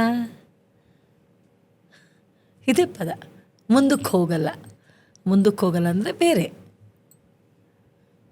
ಇವತ್ತು ಇದ್ದ ಕೆಲವು ವಿಷಯಗಳನ್ನ ಅನುಭವಿಸ್ತಾನೆ ಇರ್ತೀವಿ, ನೋವಾಗತ್ತೆ. ಎಷ್ಟೋ ಒಳ್ಳೆ ಕೆಲಸ ಮಾಡ್ತಿರ್ತೀವಿ, ನಮ್ಮ ಆತ್ಮಸಾಕ್ಷಿಗೆ ಎಲ್ಲೂ ಒಳ್ಳೆ ಕೆಲಸ ಮಾಡೋಕ್ಕೆ ಬಿಡಲ್ಲ. ಈಗ ನನ್ನ ನಂಬರು ಆಲ್ಮೋಸ್ಟ್ ಎಲ್ಲ ಕಡೆ ಇರುತ್ತೆ. ಯಾರೋ ಗೊತ್ತಿಲ್ದಿದ್ದವನು ರಾತ್ರಿಗೆ ವಿಡಿಯೋ ಕಾಲ್ ಮಾಡ್ತಾನೆ, ಬರೀ ಬೆತ್ತಲೆ ನಿಂತಿರ್ತಾನೆ. ಆತ ನಾವು ತಕ್ಷಣ ಏನೋ ಎಮರ್ಜೆನ್ಸಿ ನಿಂತ್ಕೊಂಡಲ್ಲಿ ಎತ್ಬಿಟ್ಟಿರ್ತೀವಿ, ವಾಟ್ಸಪ್ ಕಾಲ್ ಬಂದುಬಿಡುತ್ತೆ. ಹಾಗೆ ಬರೀ ಬೆತ್ತಲೆ. ಮತ್ತೆ ಹೇಳಬೇಕೋ ಬಿಡಬೇಕೋ ಗೊತ್ತಿಲ್ಲ, ಹೇಳಲೇಬೇಕು. ನನಗೊಂದು ವೇದಿಕೆ ಇದು, ದಯವಿಟ್ಟು ಹೇಳಿ. ಅವರು ಹೇಗೆ ಮಲಗಿರ್ತಾರೋ ಅದನ್ನು ಫೋಟೋ ಕಳಿಸಿ ಬರೀ ಬೆತ್ತಲೆ ಫೋಟೋಗಳನ್ನ ಕಳಿಸ್ತಾರೆ. ಐ ಲವ್ ಯು ಅಂತ ಕಳಿಸ್ತಾರೆ, ಮದುವೆ ಆಗ್ತೀಯಾ ಅಂತ ಕಳಿಸ್ತಾರೆ, ಡೈರೆಕ್ಟ್ ಮೆಸೇಜ್ಗಳೇ ಕಳಿಸ್ತಾರೆ, ನಿನ್ನ ರೇಟ್ ಎಷ್ಟು ಅಂತಾರೆ. ಇಂಥ ಒಳ್ಳೆ ಕೆಲಸ ಮಾಡೋ ಜಾಗದಲ್ಲಿ ನಿನ್ನ ರೇಟ್ ಎಷ್ಟು ಹೇಳು ಅಂತ ಕಳಿಸ್ತಾರೆ. ನೋಡಿದ್ರೆ ಪ್ರೊಫೈಲಲ್ಲಿ ಯಾರೂ ಇರಲ್ಲ, ಚೆಕ್ ಮಾಡಿದ್ರೆ ಫೇಸ್ಬುಕ್ಕಲ್ಲಿ ಏನು ರೇಟ್ ಮಾತಾಡೋಣ, ಯಾವುದ್ರ ರೇಟ್ ಮಾತಾಡೋಣ.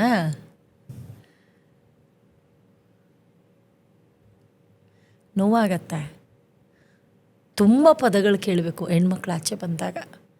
ಕೆಟ್ಟ ಹುಳನೂ ಇರುತ್ತೆ, ಒಳ್ಳೆಯವರು ಇರ್ತಾರೆ, ಒಳ್ಳೆಯವ್ರಿಗಿಂತ ಕೆಟ್ಟವ್ರು ಜಾಸ್ತಿ ಇರ್ತಾರೆ, ಒಳ್ಳೆಯವ್ರು ತುಂಬ ಕಡಿಮೆ. ಆ ಒಳ್ಳೆಯವರು ನಮಗೆ ಸಿಗಲ್ಲ ಅನಿಸುತ್ತೆ. ದುರಂತ.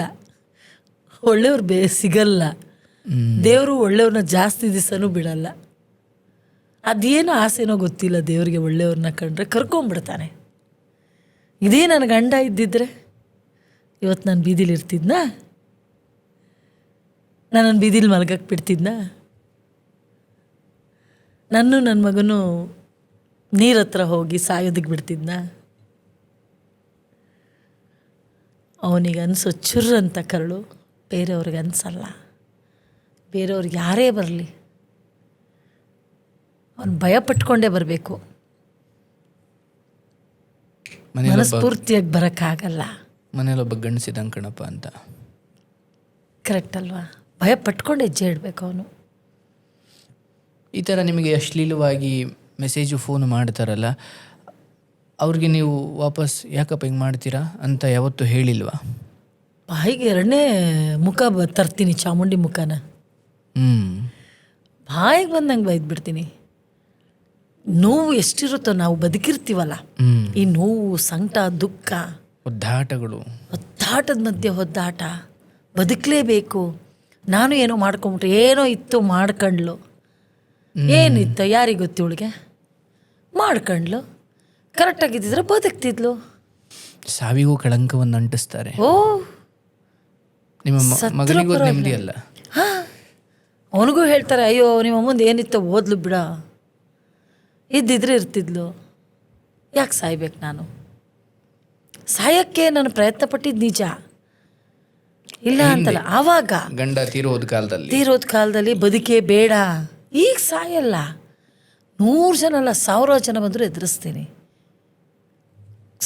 ಸುಳ್ಳು ಏನಲ್ಲ, ಕಳ್ಳತನ ಮಾಡ್ತಾಯಿಲ್ಲ, ಇನ್ನೊಂದು ಮಾಡ್ತಾಯಿಲ್ಲ, ಎರಡೂ ಇಲ್ಲ. ಏನಕ್ಕೆ ಭಯ ಪಡಬೇಕು? ಭಿಕ್ಷೆ ಬೇಡ, ಆಶ್ರಮ ನಡೆಸ್ತೀನಿ. ಭಯ ಯಾಕೆ? ಭಿಕ್ಷೆ ಯಾರು ಬೇಡಲ್ಲ? ಎಲ್ಲರೂ ಒಬ್ಬೊಬ್ಬರು ದೇವ್ರ ಹತ್ರ ಬೇಡ್ತಾರೆ. ನಾನು ನಿಮ್ಮ ಹತ್ರ ಬೇಡ್ತೀನಿ, ನೀವು ಇನ್ನೊಬ್ರ ಹತ್ರ, ಎಲ್ಲರೂ ಸೇರಿ ಅವನ ಹತ್ರ ಬೇಡ್ತೀವಿ. ಒಳ್ಳೆ ಉದ್ದೇಶಕ್ಕೋಸ್ಕರ ಭಿಕ್ಷೆ ಎತ್ತಿದ್ರು ಅದು ಧರ್ಮವೇ ಆಗಿರುತ್ತೆ. ಹಾಂ, ನನಗೆ ಖುಷಿ ಇದೆ, ಹೆಮ್ಮೆ ಇದೆ. ನನಗಲ್ಲ, 60 ಮಕ್ಕಳನ್ನ ಸಾಕಕ್ಕೆ ಬೇಡ್ತೀನಿ. ಉದ್ದೇಶ ಇಲ್ಲಿ ಮುಖ್ಯವಾಗುತ್ತೆ. ಜನರಿಗೆ ಕ್ರಿಯೆ ಕಾಣುತ್ತಷ್ಟೇ. ನೀವು ಎತ್ತುತ್ತಾ ಇದ್ದೀರಾ ಭಿಕ್ಷೆ ಅನ್ನೋದಷ್ಟೇ, ಅದೊಂದು ಕ್ರಿಯೆ. ಯಾಕೆ ಎತ್ತುತ್ತಾ ಇದ್ದೀರಾ ಅನ್ನೋದು ಉದ್ದೇಶ. ಅದು ತಿಳ್ಕೊಳ್ಳಲ್ಲ, ಅವ್ರಿಗಷ್ಟು ತಾಳ್ಮೆ ಇಲ್ಲ. ಎಂತೆಂಥ ಕಮೆಂಟ್ ಬರುತ್ತೆ ಗೊತ್ತಾ? ನನಗೆ ಆಶ್ರಮ ಒಂದೊಂದ್ಸತಿ ಯಾಕೆ ಮಾಡಿದೆ ಅನಿಸುತ್ತೆ. ನಾನು ದೇವ್ರನ್ನ ಕೇಳ್ಕೊಳ್ತೀನಿ, ಇದಕ್ಕಿಂತ ಒಳ್ಳೆ ಕೆಲಸ ಏನಾರ ಇದ್ದರೆ ತೊಗೊಂಡು ಬಂದು ತೋರ್ಸಪ್ಪ. ನನಗೆ ಗೊತ್ತಿಲ್ಲ, ನಾನು ಪಟ್ಟಿರೋ ನೋವು, ಕಷ್ಟ, ದುಃಖದಲ್ಲಿ ಇದು ಪುಣ್ಯದ ಕೆಲಸ. ಇದಕ್ಕಿಂತ ಒಳ್ಳೆ ಕೆಲಸ ಯಾವುದಿದೆ? ಪ್ರಪಂಚದಲ್ಲಿ 2 ಇರೋದು, ತಂದೆ ತಾಯಿ. ಒಂಟಿ ಹೆಣ್ಣಾಗಿರ್ತಾಳೆ ಫಸ್ಟು. ಒಬ್ಬ ಗಂಡಸು ಬಂದು ಹೆಣ್ಣತ್ರ ಬಂದ ಮೇಲೆ ಅವಳು ತಾಯಿ ಆಗ್ತಾಳೆ. ಅದಕ್ಕೆ ಮುಖ್ಯವಾದವನು ಅಪ್ಪ. ಜಾಸ್ತಿ ಮಹತ್ವ ಯಾಕೆ ತಾಯಿ ಕೊಡ್ತೀವಿ ಅಂದರೆ, ಅವಳು ಗರ್ಭನ ಧರಿಸ್ತಾಳೆ, ಅಲ್ಲಿ ಅವಳಿಗೆ ನಾವು ಜಾಸ್ತಿ ಬೆಲೆ ಕೊಡ್ತೀವಿ. ಜಾಸ್ತಿ ಪಾಪ ಕಳೀತಾಳೆ. ಫಸ್ಟ್ ಬರೋದು ಗಂಡಸು. ನಾನು ಒಬ್ಬಳು ಹೆಣ್ಣಾಗೇ ಇರ್ತೀನಿ. ಒಬ್ಬ ಗಂಡಸು ಅಂತ ಬಂದ ಮೇಲೆ ನಾನು ತಾಯ್ತನ ತಗೊಳ್ತೀನಿ. ಅದಕ್ಕೆ ಮುಖ್ಯವಾದ ಕಾರಣ ಗಂಡಸು. ಇಬ್ಬರಿಗೂ ತುಂಬ ಮಹತ್ವ ಕೊಡ್ತೀನಿ, ಒಂದು ತಂದೆ ಒಂದು ತಾಯಿಗೆ. ಬಟ್ ಈ ಜನರಿಗೆ ನೀವು ಹೇಳಿದ್ರಿ ಎಷ್ಟೊಂದು ಕೆಟ್ಟ ಮೆಸೇಜ್ಗಳು ಬರ್ತವೆ, ವಿಡಿಯೋ ಕಾಲಲ್ಲಿ ಬೆತ್ತಲೆ ಇರ್ತಾರೆ. ಬಟ್ ನಿಮ್ಮ ಕುರಿತು ಯಾಕೆ ಅವ್ರಿಗೆ ಹಾಗೆ ಅನಿಸುತ್ತೆ? ಆ ಭಾವನೆ ಯಾಕೆ ಬರ್ತಾ ಇರ್ಬೋದು ನಿಮ್ಮ ಅರಿವಿನಲ್ಲಿ? ಕೆಟ್ಟ ಮೆಸೇಜ್ಗಳು ಬರೋದು ನಾವು ಬದುಕನ್ನು ಸಹಿಸ್ಕೊಳ್ಳೋಕ್ಕಾಗದೇ ಇರೋದು. ಓಕೆ, ಅಂದರೆ ನಿಮ್ಮ ಉನ್ನತಿಯನ್ನು, ಹೌದು, ಹೆಸರು ಮಾಡ್ತವ್ರೆ ಅಥವಾ ಒಂದು ದೊಡ್ಡ ಕೆಲಸದ ಮೂಲಕ ಜನಮಾನಸದಲ್ಲಿ ಮುಂದಕ್ಕೆ ಹೋಗ್ತಾ ಇದ್ದೀವಿ, ತಡಿಬೇಕು ಇವಳನ್ನ.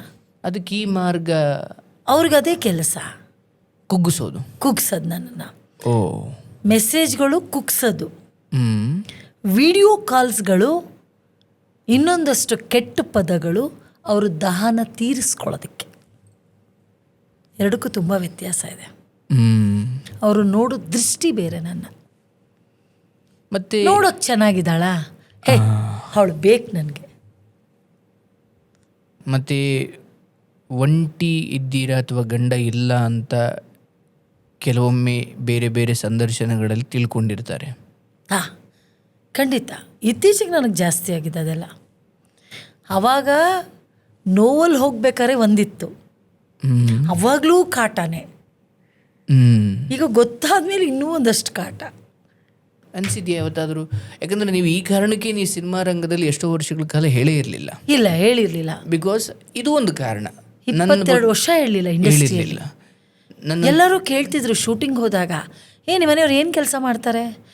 ಈಗ ಬಿಟ್ಟೋದ್ರು ನಮ್ಮ ಮನೆಯವರು, ಈಗ ಕಾರಲ್ಲಿ ಬಿಟ್ಟು ಹೋದ್ರು ನಮ್ಮ ಮನೆಯವರು. ನಿಮ್ಮ ಮನೆಗೆ ಯಾರನ್ನು ಕರ್ಕೊಂಬರೋ ಧೈರ್ಯ ನೀವು ಮಾಡ್ತಿರ್ಲಿಲ್ಲ? ಎಲ್ಲ ಆಚೆ ಹಾಯ್ ಬಾಯ್. ಇವತ್ತವರೆಗೂ ನನ್ನ ಇಂಡಸ್ಟ್ರಿಯಲ್ಲಿ ತುಂಬ ಜನ ಸ್ನೇಹಿತರಿದ್ದಾರೆ, ಜಾಸ್ತಿ ಹಚ್ಕೊಂಡಿಲ್ಲ. ಯಾಕಂದರೆ ಎಲ್ಲಿ ಬಾಯಿ ಬಿಟ್ಬಿಡ್ತೀನೋ ಅನ್ನೋ ಭಯ, ಎಲ್ಲಿ ನನ್ನನ್ನು ಕೀಳಾಗಿ ನೋಡ್ತಾರೆ ಅನ್ನೋ ಭಯ. ಇವತ್ತಿಗೂ ನನಗದಿದೆ. ಯಾರಿಗಾತ್ರ ನಾನು ಏನಾದರೂ ಹೇಳ್ಕೊಂಡ್ರೆ ನನ್ನನ್ನು ಕೀಳಾಗಿ ನೋಡ್ತಾರೆ ಅನ್ನೋ ಭಯ ನನಗೆ. ನನ್ನ ಕೀಳಾಗಿ ತೋರಿಸ್ಕೊಳ್ಳೋಕೆ ನನಗಿಷ್ಟ ಇಲ್ಲ.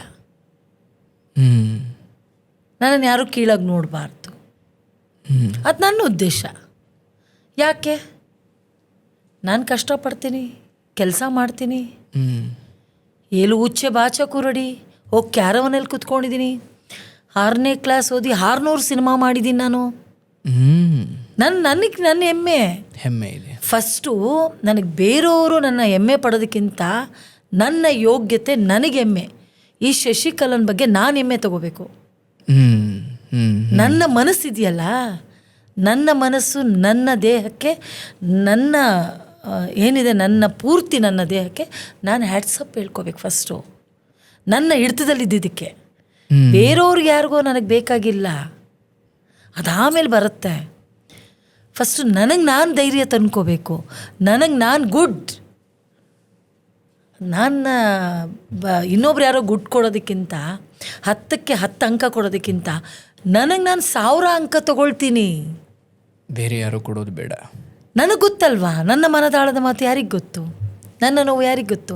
ಸತ್ಯ, ಈ ಜಗತ್ತಲ್ಲಿ ನಮ್ಮ ಯೋಗ್ಯತೆ ನಮಗಿಂತ ಚೆನ್ನಾಗಿ ಇನ್ಯಾರಿಗೂ ಗೊತ್ತಿರ್ಲಿಕ್ಕೆ ಸಾಧ್ಯ. ಈಗ ಇಲ್ಲಿ ಕುತ್ಕೊಳ್ತೀನಿ, ತುಂಬ ನೋವುಗಳನ್ನ ತಿಂತೀನಿ, ಅಳ್ತೀನಿ, ನಗ್ತೀನಿ, ಸಂಕಟ ಪಡ್ತೀನಿ, ಎಷ್ಟು ನೋವು ಅನುಭವಿಸ್ತಿದ್ದೀನಿ ಅಂತ 10 ನಿಮಿಷ ಕೂತ್ಕೊಂಡ್ರೆ ನಾನು ಇಡೀ ಜೀವನದಲ್ಲಿ ನೋವಲ್ಲಿ ಕಣ್ಣೀರು ಬಂದುಬಿಡುತ್ತೆ, ಮನಸ್ಸು ಹಗುರಾಗತ್ತೆ. ಬೇರೆಯವ್ರು ಯಾಕೆ ಬೇಕು ನನಗೆ? ಅವ್ರ ಹತ್ರ ಹೇಳ್ಕೊಂಡ್ರೆ ಅದು ಇನ್ನೆಲ್ಲೋ ಹೋಗ್ತಾರೆ, ಸಿಂಪತ್ತಿಗಿಟ್ಟಿಸ್ಕೊಳ್ತಾರೆ. ಹಾಗೆ ನನ್ನನ್ನು ನೋಡೋ ರೀತಿ ಬೇರೆ ಆಗತ್ತೆ. ಯಾಕಂದರೆ ನಾನು ಯಾಕೆ ಈ ಪ್ರಶ್ನೆ ಕೇಳಿದೆ ಅಂದರೆ, ಬಹುಶಃ ಇವತ್ತಿಗೆ ಗಂಡ ಸತ್ತಿರುವ ಹೆಣ್ಮಕ್ಳು ಮಾತ್ರ ಅಲ್ಲ, ಗಂಡ ಇದ್ದಾಗಲೇ ಪ್ರಿಯಕರನ ಜೊತೆ ಸೇರಿ ಗಂಡನನ್ನು ಕೊಲ್ಲಿಸೋ ಕೆಲಸಗಳು ನಡೀತಾವೆ. ನೀವಿಲ್ಲಿ ಅಳ್ತಿರೋದು ನನ್ನ ಗಂಡ ತೀರು ಹೋದರು ಅಂತ, ಮತ್ತು ಹೆಣ್ಣು ತನ್ನ ಪ್ರಿಯಕರನ ಜೊತೆ ಸೇರಿ ಗಂಡನ್ನೇ ಕೊಲ್ಲೋದು ಅನ್ನೋ ನಿಮ್ಮ ಕತೆಗೂ ಇವತ್ತು ನಡೀತಿರೋದಕ್ಕೂ ಅಜಗಜಾಂತರ ವ್ಯತ್ಯಾಸ. ಆವಾಗಿದ್ದಂಗೆ ಈಗಿಲ್ಲ. ನಾನು ಇವತ್ತು ಏನು ಹೇಳ್ತೀರಂತ ಹೆಣ್ಮಕ್ಳಿಗೆ? ನಾನು ಕೇಳ್ಕೊಳ್ಳೋದಷ್ಟೇ, ಯಾರ ಹತ್ರ ಹೋದರೂ ಅದೇ ಪ್ರೀತಿನೇ. ಬಟ್ ಗಂಡನ ಹತ್ರ ಇರೋ ಪ್ರೀತಿ ಮತ್ತೊಬ್ಬನ ಹತ್ರ ಸಿಗೋದಿಲ್ಲ. ಅವನ ಹತ್ರ ಮಲ್ಕೊಂಡ್ರೆ ಗಂಡ ಇಲ್ದಿದ್ದ ಹೆಣ್ಣು ಇನ್ನೊಬ್ಬನ ಹತ್ರ ಮಲಗಿದಾಗ ಹೀಗೇ ಮುಟ್ಟಿದ್ನಾ, ಹೀಗೆ ಮಲಗಿದ್ನಾ, ಹೀಗೇ ಇದ್ನಾ ಅಂತ ಕೇಳ್ತಾನೆ ಹೊತ್ತು ಆ ಪ್ರೀತಿ ಇದೆಯಲ್ಲ ಇವನು ಕೊಡೋಕ್ಕೆ ಸಾಧ್ಯ ಇಲ್ಲ. ಇವನು ಏನಿದ್ರೂ ಒಂದಿನದ ಪ್ರೀತಿ ಕೊಡ್ಬೋದು, ನಿನ್ನ ಹತ್ರ ದಾಹ ತೀರಿಸ್ಕೊಳ್ಳೋ ಪ್ರೀತಿ ಕೊಡ್ಬೋದು, ನಿನ್ನ ಹತ್ರ ಸುಖ ತಗೊಳ್ಳೋದಕ್ಕೆ ಪ್ರೀತಿ ಕೊಡ್ಬೋದು. ಬಟ್ ಪವಿತ್ರವಾದ ಪ್ರೀತಿ ಗಂಡ ಮಾತ್ರ ಕೊಡೋಕ್ಕೆ ಸಾಧ್ಯ, ಇನ್ಯಾರೂ ಕೊಡೋಕ್ಕಾಗಲ್ಲ, ಸಾಧ್ಯನೇ ಇಲ್ಲ. ದುಡ್ಡಿನ ವಿಚಾರಕ್ಕೆ ಪ್ರೀತಿ ಕೊಡ್ಬೋದು, ಇಲ್ಲ ನೀನು ಚೆನ್ನಾಗಿದ್ದೀಯಾ ಅಂತ ಪ್ರೀತಿ ಕೊಡ್ಬೋದು, ನಿನ್ನ ಆ ಕ್ಷಣ ಬಳಸ್ಕೊಳ್ಳೋದಕ್ಕೆ ಪ್ರೀತಿ ಕೊಡ್ಬೋದು, ಅಷ್ಟೇ. ಯಾಕೆ ಗಂಡನಿಗಿಂತ ಈ ಹೊರಗಿನವರ ಆಕರ್ಷಣೆಗೆ ಹೆಚ್ಚು ಬಲಿಯಾಗ್ತಿದ್ದಾರೆ ನಿಮ್ಮ ಪ್ರಕಾರ? ಆ ಕ್ಷಣ ಆ ಹುಚ್ಚುತನ, ಗಂಡನ ದೋಷವೂ ಇರ್ಬೋದಾ? ಅಂದ್ರೆ ಆತ ಟೈಮ್ ಕೊಡುತ್ತಿಲ್ಲ ಅಥವಾ ಕುಡುಕ ವಾಟ್ ಎವರ್ ಇಟ್ ಈಸ್, ಅದು ಇರುತ್ತೆ. ಬಟ್ ಹಾಗಂತ ಒಬ್ಬರದೇ ತಪ್ಪು ಅಂತ ಹೇಳಕ್ಕಾಗಲ್ಲ ಇಲ್ಲಿ. ಅವಳಿಗೆ ಇನ್ನೊಂದು, ಈಗ ಹೆಣ್ಣಿನ ಬಗ್ಗೆ ನಾನು ಮಾತಾಡ್ತೀನಿ, ತುಂಬ ಗೌರವ. ಹಾಗೆ ಗಂಡನ ಮೇಲೆ ತುಂಬ ಗೌರವ ಇದೆ ನನಗೆ. ಒಬ್ಬ ಗಂಡಸಿನ ಮೇಲೂ ತುಂಬ ಅಪಾರವಾದ ಗೌರವ ಇದೆ. ಯಾಕೆ ಅಂದರೆ ಅವನನ್ನು ಅರ್ಥ ಮಾಡ್ಕೊಂಡಿರಲ್ಲ, ಟೈಮ್ ಕೊಡೋಕ್ಕಾಗಿರಲ್ಲ, ಅವನಿಗೆ ಸಮಯ ಕೊಡೋಕ್ಕಾಗಿರಲ್ಲ, ಇಲ್ಲ ಅವಳು ಕೇಳಿದ್ದನ್ನು ಆಸೆ ಪೂರೈಸೋಕ್ಕಾಗಿರಲ್ಲ, ಅವಳು ಕೇಳಿದ್ದನ್ನು ತಂದು ಕೊಡೋಕ್ಕಾಗಿರಲ್ಲ. ಎಲ್ಲವೂ ಇರುತ್ತೆ. ಅವಳೇ ಸರಿ ಇವನು ಸರಿ ಇಲ್ಲ ಅಂತ ಹೇಳಲ್ಲ. ಆದರೆ ಅಕ್ರಮ ಸಂಬಂಧ ಪರಿಹಾರ ಅಲ್ಲ. ಓಕೆ, ನಿಮ್ಗೆ ಅದಾಗಲಿಲ್ವಾ, ಬಿಟ್ಟು ಕ್ಷಣಕ್ಕೆ ಅದೇನೋ ನಿಮ್ಮ ಮನಸ್ಸಿಗೆ ಆಸೆ ಅನ್ನೋದು ಏನಾಗ್ಬಿಟ್ಟಿದೆ ಅಂದರೆ, ಆಸೆ ಅನ್ನೋದು ಯಾವ ವಯಸ್ಸಿಗೂ ಏನೂ ಅಲ್ಲ, ಚಿಕ್ಕವ್ರಿಗೂ ಬರುತ್ತೆ, ದೊಡ್ಡವ್ರಿಗೂ ಬರುತ್ತೆ. ಆಕರ್ಷಣೆ ಅನ್ನೋದು ಆ ಕ್ಷಣ, ಆ ಕಣ್ಣು ನೋಡೋ ದೃಷ್ಟಿ, ಚೆನ್ನಾಗಿದ್ದಾಳ ಬಿಡ ಒಂದ್ಸಲ ನೋಡೋಣ ಅನ್ನೋ ಪದ ಬಂದ್ಬಿಡುತ್ತೆ. ಪ್ರಕೃತಿಯ ನಡುವೆ ಇರುವವರಾಗಿ ಆಸೆಗೆ ಆಸೆ ಪಡಬಾರ್ದು ಅಂತಲ್ಲ, ಕೋಪ, ತಾಪ, ಕಾಮ, ಕ್ರೋಧ ಇದ್ದದ್ದೇ. ಯಾರಿಗೆ ಪಡಬೇಕು ಅಂದರೆ ಜೀವಂತವಾಗಿ ನಮ್ಮ ಜೊತೆ ಇರೋವಂಥ ವ್ಯಕ್ತಿ ಮೇಲೆ ಪಡಬೇಕು. ಹಾಗಾಗಿನೇ ಒಂದು ಗಂಡಿಗೊಂದು ಹೆಣ್ಣು, ಇಲ್ಲಾಂದಿದ್ರೆ ಬೀದಿ ನಾಯಿಗಳಿಗೂ ಮನುಷ್ಯನಿಗೂ ವ್ಯತ್ಯಾಸ ಏನು? ವ್ಯತ್ಯಾಸ ಇಲ್ಲ. ಸಿಕ್ಕಿದ್ದು ಅನ್ನೋದಾದ್ರೆ ಮನುಷ್ಯನಾಗಿ ಪಡಬಾರ್ದು ಅಂತಲ್ಲ, ಇಷ್ಟಪಡಬಾರ್ದು ಅಂತಲ್ಲ. ಈಗ ನನಗೂ ಆಸೆ ಇರುತ್ತೆ, ಯಾಕೆ ನಾನು ಹೆಣ್ಣಲ್ವಾ, ನನಗೆ ಆಸೆ ಇಲ್ವಾ? ನನಗೂ ನನ್ನ ಗಂಡನ ಜೊತೆ ಮಲ್ಕೋಬೇಕು ಅಂತ ಆಸೆ ಇರುತ್ತೆ, ಯಾಕಿಲ್ಲ? ದೇವ್ರು ನನಗೆ ಆಸೆ ಕೊಟ್ಟಿಲ್ವಾ? ಅಂದ ಕೊಟ್ಟಿಲ್ವಾ? ಚಂದ ಕೊಟ್ಟಿಲ್ವಾ? ಎಲ್ಲವೂ ಇದೆ. ಆದರೆ ನಾನು ಆಸೆ ಪಟ್ಟವನು ಕರೆಕ್ಟಾಗಿ ನಮ್ಮ ಜೊತೆ ಇರ್ತಾನಾ ಅನ್ನೋದು ಮುಖ್ಯ ಆಗತ್ತೆ. ಅದು ತಾತ್ಕಾಲಿಕವಾಗಿರುತ್ತೆ, ತಾತ್ಕಾಲಿಕವೆಲ್ಲ, ಆ ಪ್ರೀತಿ ಸಿಗಲ್ಲ. ತುಂಬ ಚೆನ್ನಾಗಿ ಹೇಳಿದ್ರಿ. ಬಟ್ ಅಂತಿಮವಾಗಿ ಇವತ್ತಿನ ಹೆಣ್ಣು ಮಕ್ಕಳು ಗಂಡನನ್ನು ಯಾವುದೋ ಪರಪುರುಷನ ಮೋಹಕ್ಕೆ ಸಿಕ್ಕಿ ಗಂಡನನ್ನು ತುಂಡು ತುಂಡು ಮಾಡಿ ಕತ್ತರಿಸುವ ಬುದ್ಧಿಯನ್ನು ಬಿಟ್ಟರೆ ಅಟ್ಲೀಸ್ಟ್ ಏನೋ ಮನಸ್ತಾಪಗಳಿದ್ರೆ ಸರಿ ಮಾಡಿಕೊಳ್ಬೋದು. ನೀವು ಎಲ್ಲ ಕಡೆ ಬರುತ್ತೆ ಮನಸ್ತಾಪ, ಯಾರಿಗಿಲ್ಲ? ಇಲ್ಲ. ಸರಿಯಪ್ಪ, ಈಗ ಅವನ್ನ ಕೊಂದೆ, ಬೇರೆಯವನ ಹತ್ರ ಹೋಗ್ತೀಯಾ, ಅವನೇನೂ ಮಾತಾಡಲ್ವಾ? ಹಾಗೇ ಇರ್ತಾನ? ಅಂಡ್ ಕೊಂದು ನೀನು ಬಚಾವಾಗ್ತೀಯಾ? ನೀನು ಜೈಲಲ್ಲಿ ಮುದ್ದೆ ಮುರಿತೀಯ? ಅಲ್ಲ, ನೀನೇನೇ ಮಾಡು, ಎಲ್ಲೇ ನೀನು ಬಚಾವಾಗು, ಮೇಲೊಬ್ಬನ ಹತ್ರ ಬಚಾವಾಗಕ್ಕಾಗತ್ತಾ? ಅಂಡ್ ಹೀಗೆ ನಿನ್ನ ಗಂಡನನ್ನು ಕೊಲ್ತಿರೋ, ನಾಳೆ ನಿನ್ನನ್ನು ಕೊಲ್ಲಲ್ಲ ಅಂತ ಏನು ಗ್ಯಾರಂಟಿ? ಯಾರು ಮಾಡಲ್ಲ? ಈಗ ನಿನ್ನ ಮೇಲೂ ಆಸೆ ಬರುತ್ತೆ ಅವನಿಗೆ, ನಿನ್ನನ್ನು ಏನೋ ಮಾಡ್ತಾನೆ, ನೀನಲ್ಲ ಇನ್ನೊಬ್ಳು. ಕರೆಕ್ಟ್ ಅಲ್ವಾ? ಈಗ ಅವನಲ್ಲ ಇನ್ನೊಬ್ಬ, ನಿನಗೆ ಅವನಿಗೆ ಅಷ್ಟೇ, ನೀನಲ್ಲ ಇನ್ನೊಬ್ಳು. ನೀನು ಒಂದ್ ದಿವಸ ಆಪ್ಷನ್ ಆಗ್ತೀಯಾ? ನೀನ್ ಪರ್ಮನೆಂಟ್ ಅಲ್ಲ. ಆಪ್ಷನ್ ಅಲ್ಲ, ನೆಕ್ಸ್ಟ್ ಟ್ರೆಂಡಿಂಗ್ ಅಲ್ಲಿ ನೀನ್ ಇರ್ತೀಯ. ನೆಕ್ಸ್ಟ್ ಸರ್ದಿ ನಿಂದೆ ರಿಟರ್ನ್ಸ್. ಜಾತ್ರೆಯಲ್ಲಿ ಕೈ ಹಿಡಿದು ನಡ್ಕೊಂಡು ಹೋಗೋ ಗಂಡ ಹೆಂಡತಿ ಆಗುತ್ತೆ. ತೋರಿಸ್ಲಿ ಇವಳು ನನ್ನ ಹೆಂಡತಿ ಅಂತ ಒಂಚೂರು ಬೀದಿ ಕರ್ಕೊಂಡು ಬರ್ಲಿ, ನಿನ್ನ ಕರ್ಕೊಂಡು ಬರಲ್ಲ. ಈಗ ನೋಡಿ, ನನ್ನ ಗಂಡನ ಜೊತೆ ಕೈ ಹಿಡ್ಕೊಂಡು ರಾಜಾರಸ್ವಾಗಿ ಹೋಗ್ತೀನಿ, ಇನ್ನೊಬ್ಬ ಗಂಡನ ಜೊತೆ ನೋಡೋಣ, ಅವನು ಬರಲ್ಲ.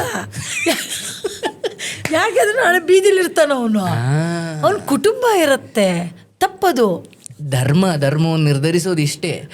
ಯಾವುದನ್ನ ನೀವು ಬೀದಿಯಲ್ಲಿ ನಡೆಸಬಹುದು, ಜನ ನೋಡಿದ್ರೆ ಏನು ತೊಂದರೆ ಇಲ್ಲ ಅನ್ಸುತ್ತೆ, ಅದು ಧರ್ಮ ಆಗಿರುತ್ತೆ. ಹೌದು, ಯಪ್ಪ ಹೊಸ್ಲಿಂದ ಆಚೆಗೆ ನೀನು ಅಲ್ಲೇ ಬಿಡಪ್ಪ, ನಾನು ಇಲ್ಲೇ ಹೇಳ್ಕೊಳ್ತೀನಿ. ಆಸೆ ಪಟ್ಟವ್ನು ಒಳಗೆ ಇರ್ಬೇಕೆ ಹೊತ್ತು ನೀನು ಆಸೆನ ಇಲ್ಲಿ ತೀರಿಸ್ಕೋಬೇಕೇ ಹೊತ್ತು ಹೊರಗಡೆ ಪ್ರಪಂಚದಲ್ಲಿ ತೀರಿಸ್ಕೊಳಕ್ಕಾಗಲ್ಲ. ನೀನು ಎಲ್ಲಿ ತೀರಿಸ್ಕೊಳ್ತಿ? ಅವ್ನು ಬರ್ತಾನ ಮಕ್ಕಳನ್ನ ಬಿಟ್ಟು, ಒಂದು ಪಕ್ಷ ಹೆಂಡ್ತಿನ ಬಿಟ್ಟು ಬರ್ತಾನೆ, ಮಕ್ಕಳನ್ನ ಬಿಟ್ಟು ಬರಲ್ಲ, ಭಯ ಪಡ್ತಾನೆ. ನೀನೊಂದು ದೇಹ ಸುಖಕ್ಕೆ ಒಂದು ಆಯ್ಕೆ ಅಷ್ಟೇ. ನಿನ್ನ ಭಾವನೆಗಾಗಲಿ ನಿನ್ನ ಏನೋ ಗುಣಕ್ಕಾಗಲಿ ಅಲ್ಲಿ ಯಾವ ಬೆಲೆಯೂ ಇಲ್ಲ. ನಾನು ಒಂದು ನನಗೆ ಹೇಳ್ಕೋಬೇಕು ಅನ್ಸದೆ ಹೇಳ್ತೀನಿ, ಸರಿನೋ ತಪ್ಪೋ ಗೊತ್ತಿಲ್ಲ. ನೆಕ್ಸ್ಟ್ ನೀವು ಹಾಕಿ ಬಿಡಿ, ನನಗೆ ಸಂಬಂಧ ಇಲ್ಲ. ನಾನು ಕೇಳೋದು, ಈಗ ಒಬ್ಬ ಮನುಷ್ಯನಿಗೆ ಮದುವೆ ಆಗಿರುತ್ತೆ, ಒಂದು ಹೆಣ್ಣಿಗಾಗಲಿ ಗಂಡಿಗಾಗಲಿ, ನೀವು ಆಸೆ ಪಡೋದು ತಪ್ಪು ಅಂತ ನನಗೆ ಹೇಳಕ್ಕೆ ರೈಟ್ಸ್ ಇಲ್ಲ, ನನಗೆ ಅಧಿಕಾರನೂ ಇಲ್ಲ. ಇಷ್ಟಪಡಬಾರ್ದು ಅನ್ನೋದು ಏನೂ ಇಲ್ಲ, ಇಷ್ಟಪಡಬೇಕು ಅಂತಲೂ ಏನೂ ಇಲ್ಲ. ಬಟ್ ಅವರವರು ಪರ್ಸ್ನಲ್ ಅದು. ಬಟ್ ನೀನು ಏನೇ ಮಾಡಿದ್ರು ಯಾರೂ ಸಾಚಲ್ಲ ಈ ಇದರಲ್ಲಿ. ಎಲ್ಲರೂ ತಪ್ಪು ಮಾಡ್ತೀವಿ, ಒಂದೊಂದರಲ್ಲಿ ಒಬ್ಬೊಬ್ಬರು ಒಂದೊಂದು ರೀತಿಯಲ್ಲಿ ತಪ್ಪು ಮಾಡ್ತಾರೆ. ಏನೇ ತಪ್ಪು ಮಾಡಿದ್ರು ನಿನ್ನನ್ನು ಕಾಯ್ಕೊಂಡು ನಿಂದೊಂದು ಕುಟುಂಬ ಇರುತ್ತೆ, ಅದಕ್ಕೆ ಮೋಸ ಮಾಡಬೇಡ. ನಾನೊಂದು ಹೆಣ್ಣಾಗಿ ಹೇಳೋದು. ಅಂದರೆ ತಪ್ಪಾಗಲಿ, ತಪ್ಪ ಬೇಕು ಅಂತ ಮಾಡಲ್ಲ. ನಾನು ಹೇಳ್ದು ಹೋದ್ರೂ ನೀನು ತಪ್ಪು ಮಾಡ್ತೀಯ, ನಾನು ಹೇಳ್ದು ಹೋದ್ರೂ ನೀನು ತಪ್ಪು ಮಾಡ್ತೀರಾ. ಓಕೆ, ನಿಮ್ಮನ್ನು ಹಿಡ್ಕೊಂಡು ನಿಲ್ಸ್ಕೊಳಕ್ಕಾಗಲ್ಲ ನಾವು. ಕರೆಕ್ಟ್ ಅಲ್ವಾ? ಎಲ್ಲರೂ ತಪ್ಪು ಮಾಡ್ತಾರೆ ಪ್ರಪಂಚದಲ್ಲಿ, ಒಬ್ಬೊಬ್ಬರು ಒಂದೊಂದು ರೀತಿಯಲ್ಲಿ ತಪ್ಪು ಮಾಡ್ತಾರೆ. ನೀನು ಏನೇ ತಪ್ಪು ಮಾಡಿದ್ರು ನಿನ್ನ ಆತ್ಮಸಾಕ್ಷಿ ಅಂತ ಒಂದಿರುತ್ತಲ್ಲ, ಈ 4 ಗೋಡೆಯಲ್ಲಿ ನಿನ್ನ ಕುಟುಂಬ ಕಾಯ್ತಾ ಇರತ್ತಲ್ಲ, ಅಲ್ಲಿಗೆ ಮೋಸ ಮಾಡಬೇಡ. ಅಟ್ಲೀಸ್ಟ್ ಬೇಗ ತಿದ್ದುಕೋ, ಅಲ್ಲಿಗೆ ಮೋಸ ಬಗ್ಗಿಬೇಡ. ನನ್ನ ಉದ್ದೇಶ ಇಷ್ಟೆ. ನೀನು ಗೊತ್ತಿದ್ದು ತಪ್ಪು ಮಾಡ್ತೀಯೋ ಗೊತ್ತಿಲ್ಲದೆ ತಪ್ಪು ಮಾಡ್ತೀಯೋ ಅದು ನನಗೆ ಬೇಡ. ಬಟ್ ಈ ಜೀವ ನಿನಗೋಸ್ಕರ ಕಾಯ್ತಾ ಇರತ್ತಿಲ್ಲಿ, ಈ ಜೀವಕ್ಕೆ ಮೋಸ ಮಾಡಬೇಡ. ಮೋಸ ಆಗೋಗಿದೆ, ಇನ್ನೇನು ಮೋಸ ಮಾಡೋದಲ್ಲಿ ಉಳಿದೇ ಇಲ್ಲ ಅಲ್ಲೇನು. ಅಲ್ಲ, ನೀವು ಹೇಳ್ತಿರೋ ಉದ್ದೇಶ ಸರಿ ಇದೆ. ಮನುಷ್ಯನಾಗಿ ಅಂತಹದ್ದೊಂದು ಸನ್ನಿವೇಶ ಎಲ್ಲರಿಗೂ ಬರುತ್ತೆ. ಒಬ್ಬೊಬ್ಬರ ರಾಜಕೀಯದಲ್ಲಿ ಮಾಡ್ಬೋದು, ಒಬ್ಬ ಪೊಲೀಸಾಗಿ ಮಾಡ್ಬೋದು, ಒಬ್ಬ ಒಂದು ಹೆಣ್ಣಾಗಿ ಮಾಡ್ಬೋದು. ಮೋಸದ ಪ್ರಕಾರಗಳು ಬೇರೆ ಇದ್ದಾವೆ. ಬಟ್ ಅಲ್ಟಿಮೇಟ್ಲಿ ಗಂಡನನ್ನು ಕೊಲ್ಲಿಸುವಷ್ಟು, ಗಂಡ ಮಕ್ಕಳನ್ನು ಬೀದಿಗೆ ಬಿಡುವಷ್ಟು, ಒಂದು ಮನೆತನದ ಗೌರವವನ್ನು ಹಾಳು ಮಾಡುವಷ್ಟು ಈ ಮಟ್ಟಕ್ಕೆ ನೀಚಳ ಆಗಬೇಡ. ನಿನಗೆ ಅಷ್ಟು ಕಾಮ ಅತಿಮೆ ಇರ್ಕೋಯ್ತಾ, ಧರ್ಮಯುತ ಬಿಟ್ಟು ಹೋಗು, ಕೊಂದು ಹೋಗಬೇಡ. ಅದನ್ನ ನಾನು ಹೇಳ್ತಾ ಇರೋದು. ಅವಳಿಗೆ ಮೋಸ ಬಗ್ಗಿಬೇಡ, ಅವನಿಗೂ ಮೋಸ ಮಾಡಬೇಡ. ಎಷ್ಟು ಗಂಡು ಮಕ್ಕಳು ಅಮ್ಮ, ನನಗೆ ಆಶ್ಚರ್ಯ ಅನಿಸುತ್ತೆ. ಸರ್ ಎಲ್ಲೋ ಟ್ರಿಪ್ ಹೋಗಿ ಬರ್ತೀನಿ ಅಂತ ಹೋದವಳು. ಸರ್ ಒಂದು ಮಾತು ಹೇಳ, ನಾನೊಂದು ಹೆಣ್ಣು ಹೇಳ್ಬೇಕೋ ಬಿಡಬೇಕೋ, ಇವತ್ತು ಯಾರಾದರೂ ಪಾಪದವ್ರು ಇದ್ದಾರೆ ಅಂದರೆ ಅದು ಗಂಡು ಮಕ್ಕಳು ಮಾತ್ರ. ಸಾಕತ್ತಾಗಿ ಹೇಳಿದ್ರಿ. ನಾಳೆ ಹೋಗಿದ್ದಾರೆ ಹಾಕೊಂಡು ರುಬ್ತಾರೆ ಟ್ರೋಲಲ್ಲಿ. ಹೌದು, ಇಲ್ಲ, ನಾನೊಂದು ಹೆಣ್ಣಾಗಿ ಹೇಳ್ತಾ ಇದ್ದೀನಿ. ಏನ್ ಗೊತ್ತಾ, ಈ ಪ್ರಪಂಚದಲ್ಲಿ ಬರೀ ಹೆಣ್ಮಕ್ಳು ಹೆಣ್ಮಕ್ಳು ಹೆಣ್ಮಕ್ಳು ಎಲ್ಲದಕ್ಕೂ ಅಲ್ವಾ? ಪಾಪದವ್ರು ಯಾರಿಲ್ಲಿ? ನಾವು ಬಜಾರಿ, ನಾನು ಜೋರು, ನಾನು ಹೆಂಗೋ ಬದುಕ್ಬಿಡ್ತೀನಿ. ಪಾಪದವನಲ್ಲೆಲ್ಲೋ ಪೊಲೀಸ್ ಸ್ಟೇಷನ್ ಅಲ್ಲಿ ಕೂತಿರ್ತಾನೆ ಅಲ್ವಾ, ಅವನೇ ಪಾಪದವನಿಲ್ಲಿ. ಮತ್ತೆ ಹೆಣ್ಣು ಇವನ್ನ ಆಕೆ ದೋಷಿ ಆಗಿದ್ರೊಳಗೆ ಮೊದಲು ರಕ್ಷಣೆ ಕೊಡ್ಬೇಕು. ಇವನ್ನ ಹಾಕೊಂಡು ಜಡ್ಜರ್ ಒಳಗೆ ಜಡ್ಜಿತಾರೆ. ಇಲ್ಲ, ನನ್ನ ಮಕ್ಕಳ ಬಗ್ಗೆ ಹೇಳಕ್ಕೂ ಬಿಡಲ್ಲ, ಎಲ್ಲೂ ಅವಕಾಶನೇ ಇಲ್ಲ ಇಲ್ಲಿ. ಪಾಪ ಅವ್ನು ಪಾಪದವನಲ್ಲಿ ಕೂತಿರ್ತಾನೆ, ಅವ್ನು ನೋಡ ಅಯ್ಯೋ ಅನ್ಸತ್ತೆ. ನೋಡಿ, ನೀವು ಹೇಳಿದಾಗ ಅದಕ್ಕೆ ತೂಕ ಜಾಸ್ತಿ.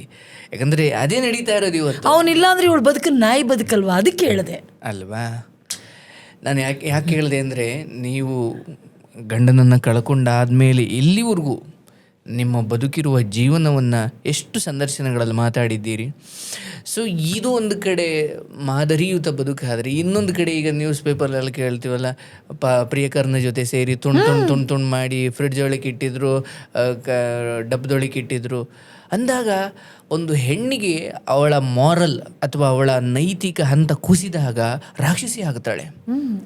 ಇನ್ನೊಂದು ಪದ ಎಲ್ಲೂ ಬಳಸಿಲ್ಲ, ಯಾರೂ ಬಳಸಿಲ್ಲ ಅನ್ಸುತ್ತೆ. ಈಗ ಹೆಣ್ಮಕ್ಳಿಗೆ ಮದುವೆ ಮಾಡಿಕೊಡ್ತಾರೆ ಅಪ್ಪ ಅಮ್ಮನ ಮನೇಲಿ, ಅವಳು ಏನೋ ಜಗಳ ಆಡ್ಕೊಂಡು ಬಂದ್ಬಿಡ್ತಾಳೆ. ನೀವು ಊಟ ಕೊಡ್ತೀರಿ, ಭಿಕ್ಷುದವ್ರ ಮನೇಲೂ ಊಟ ಕೊಡ್ತಾರೆ, ಶ್ರೀಮಂತರ ಮನೇಲೂ ಊಟ ಹಾಕ್ತಾರೆ. ನೀವು ಊಟ ಕೊಡ್ತೀರಿ, ಬಟ್ಟೆ ಕೊಡ್ತೀರಿ, ಜಾಗ ಕೊಡ್ತೀರಿ, ಪಕ್ಕಕ್ಕೆ ಗಂಡನ್ ಕೊಡಕ್ಕಾಗತ್ತಾ?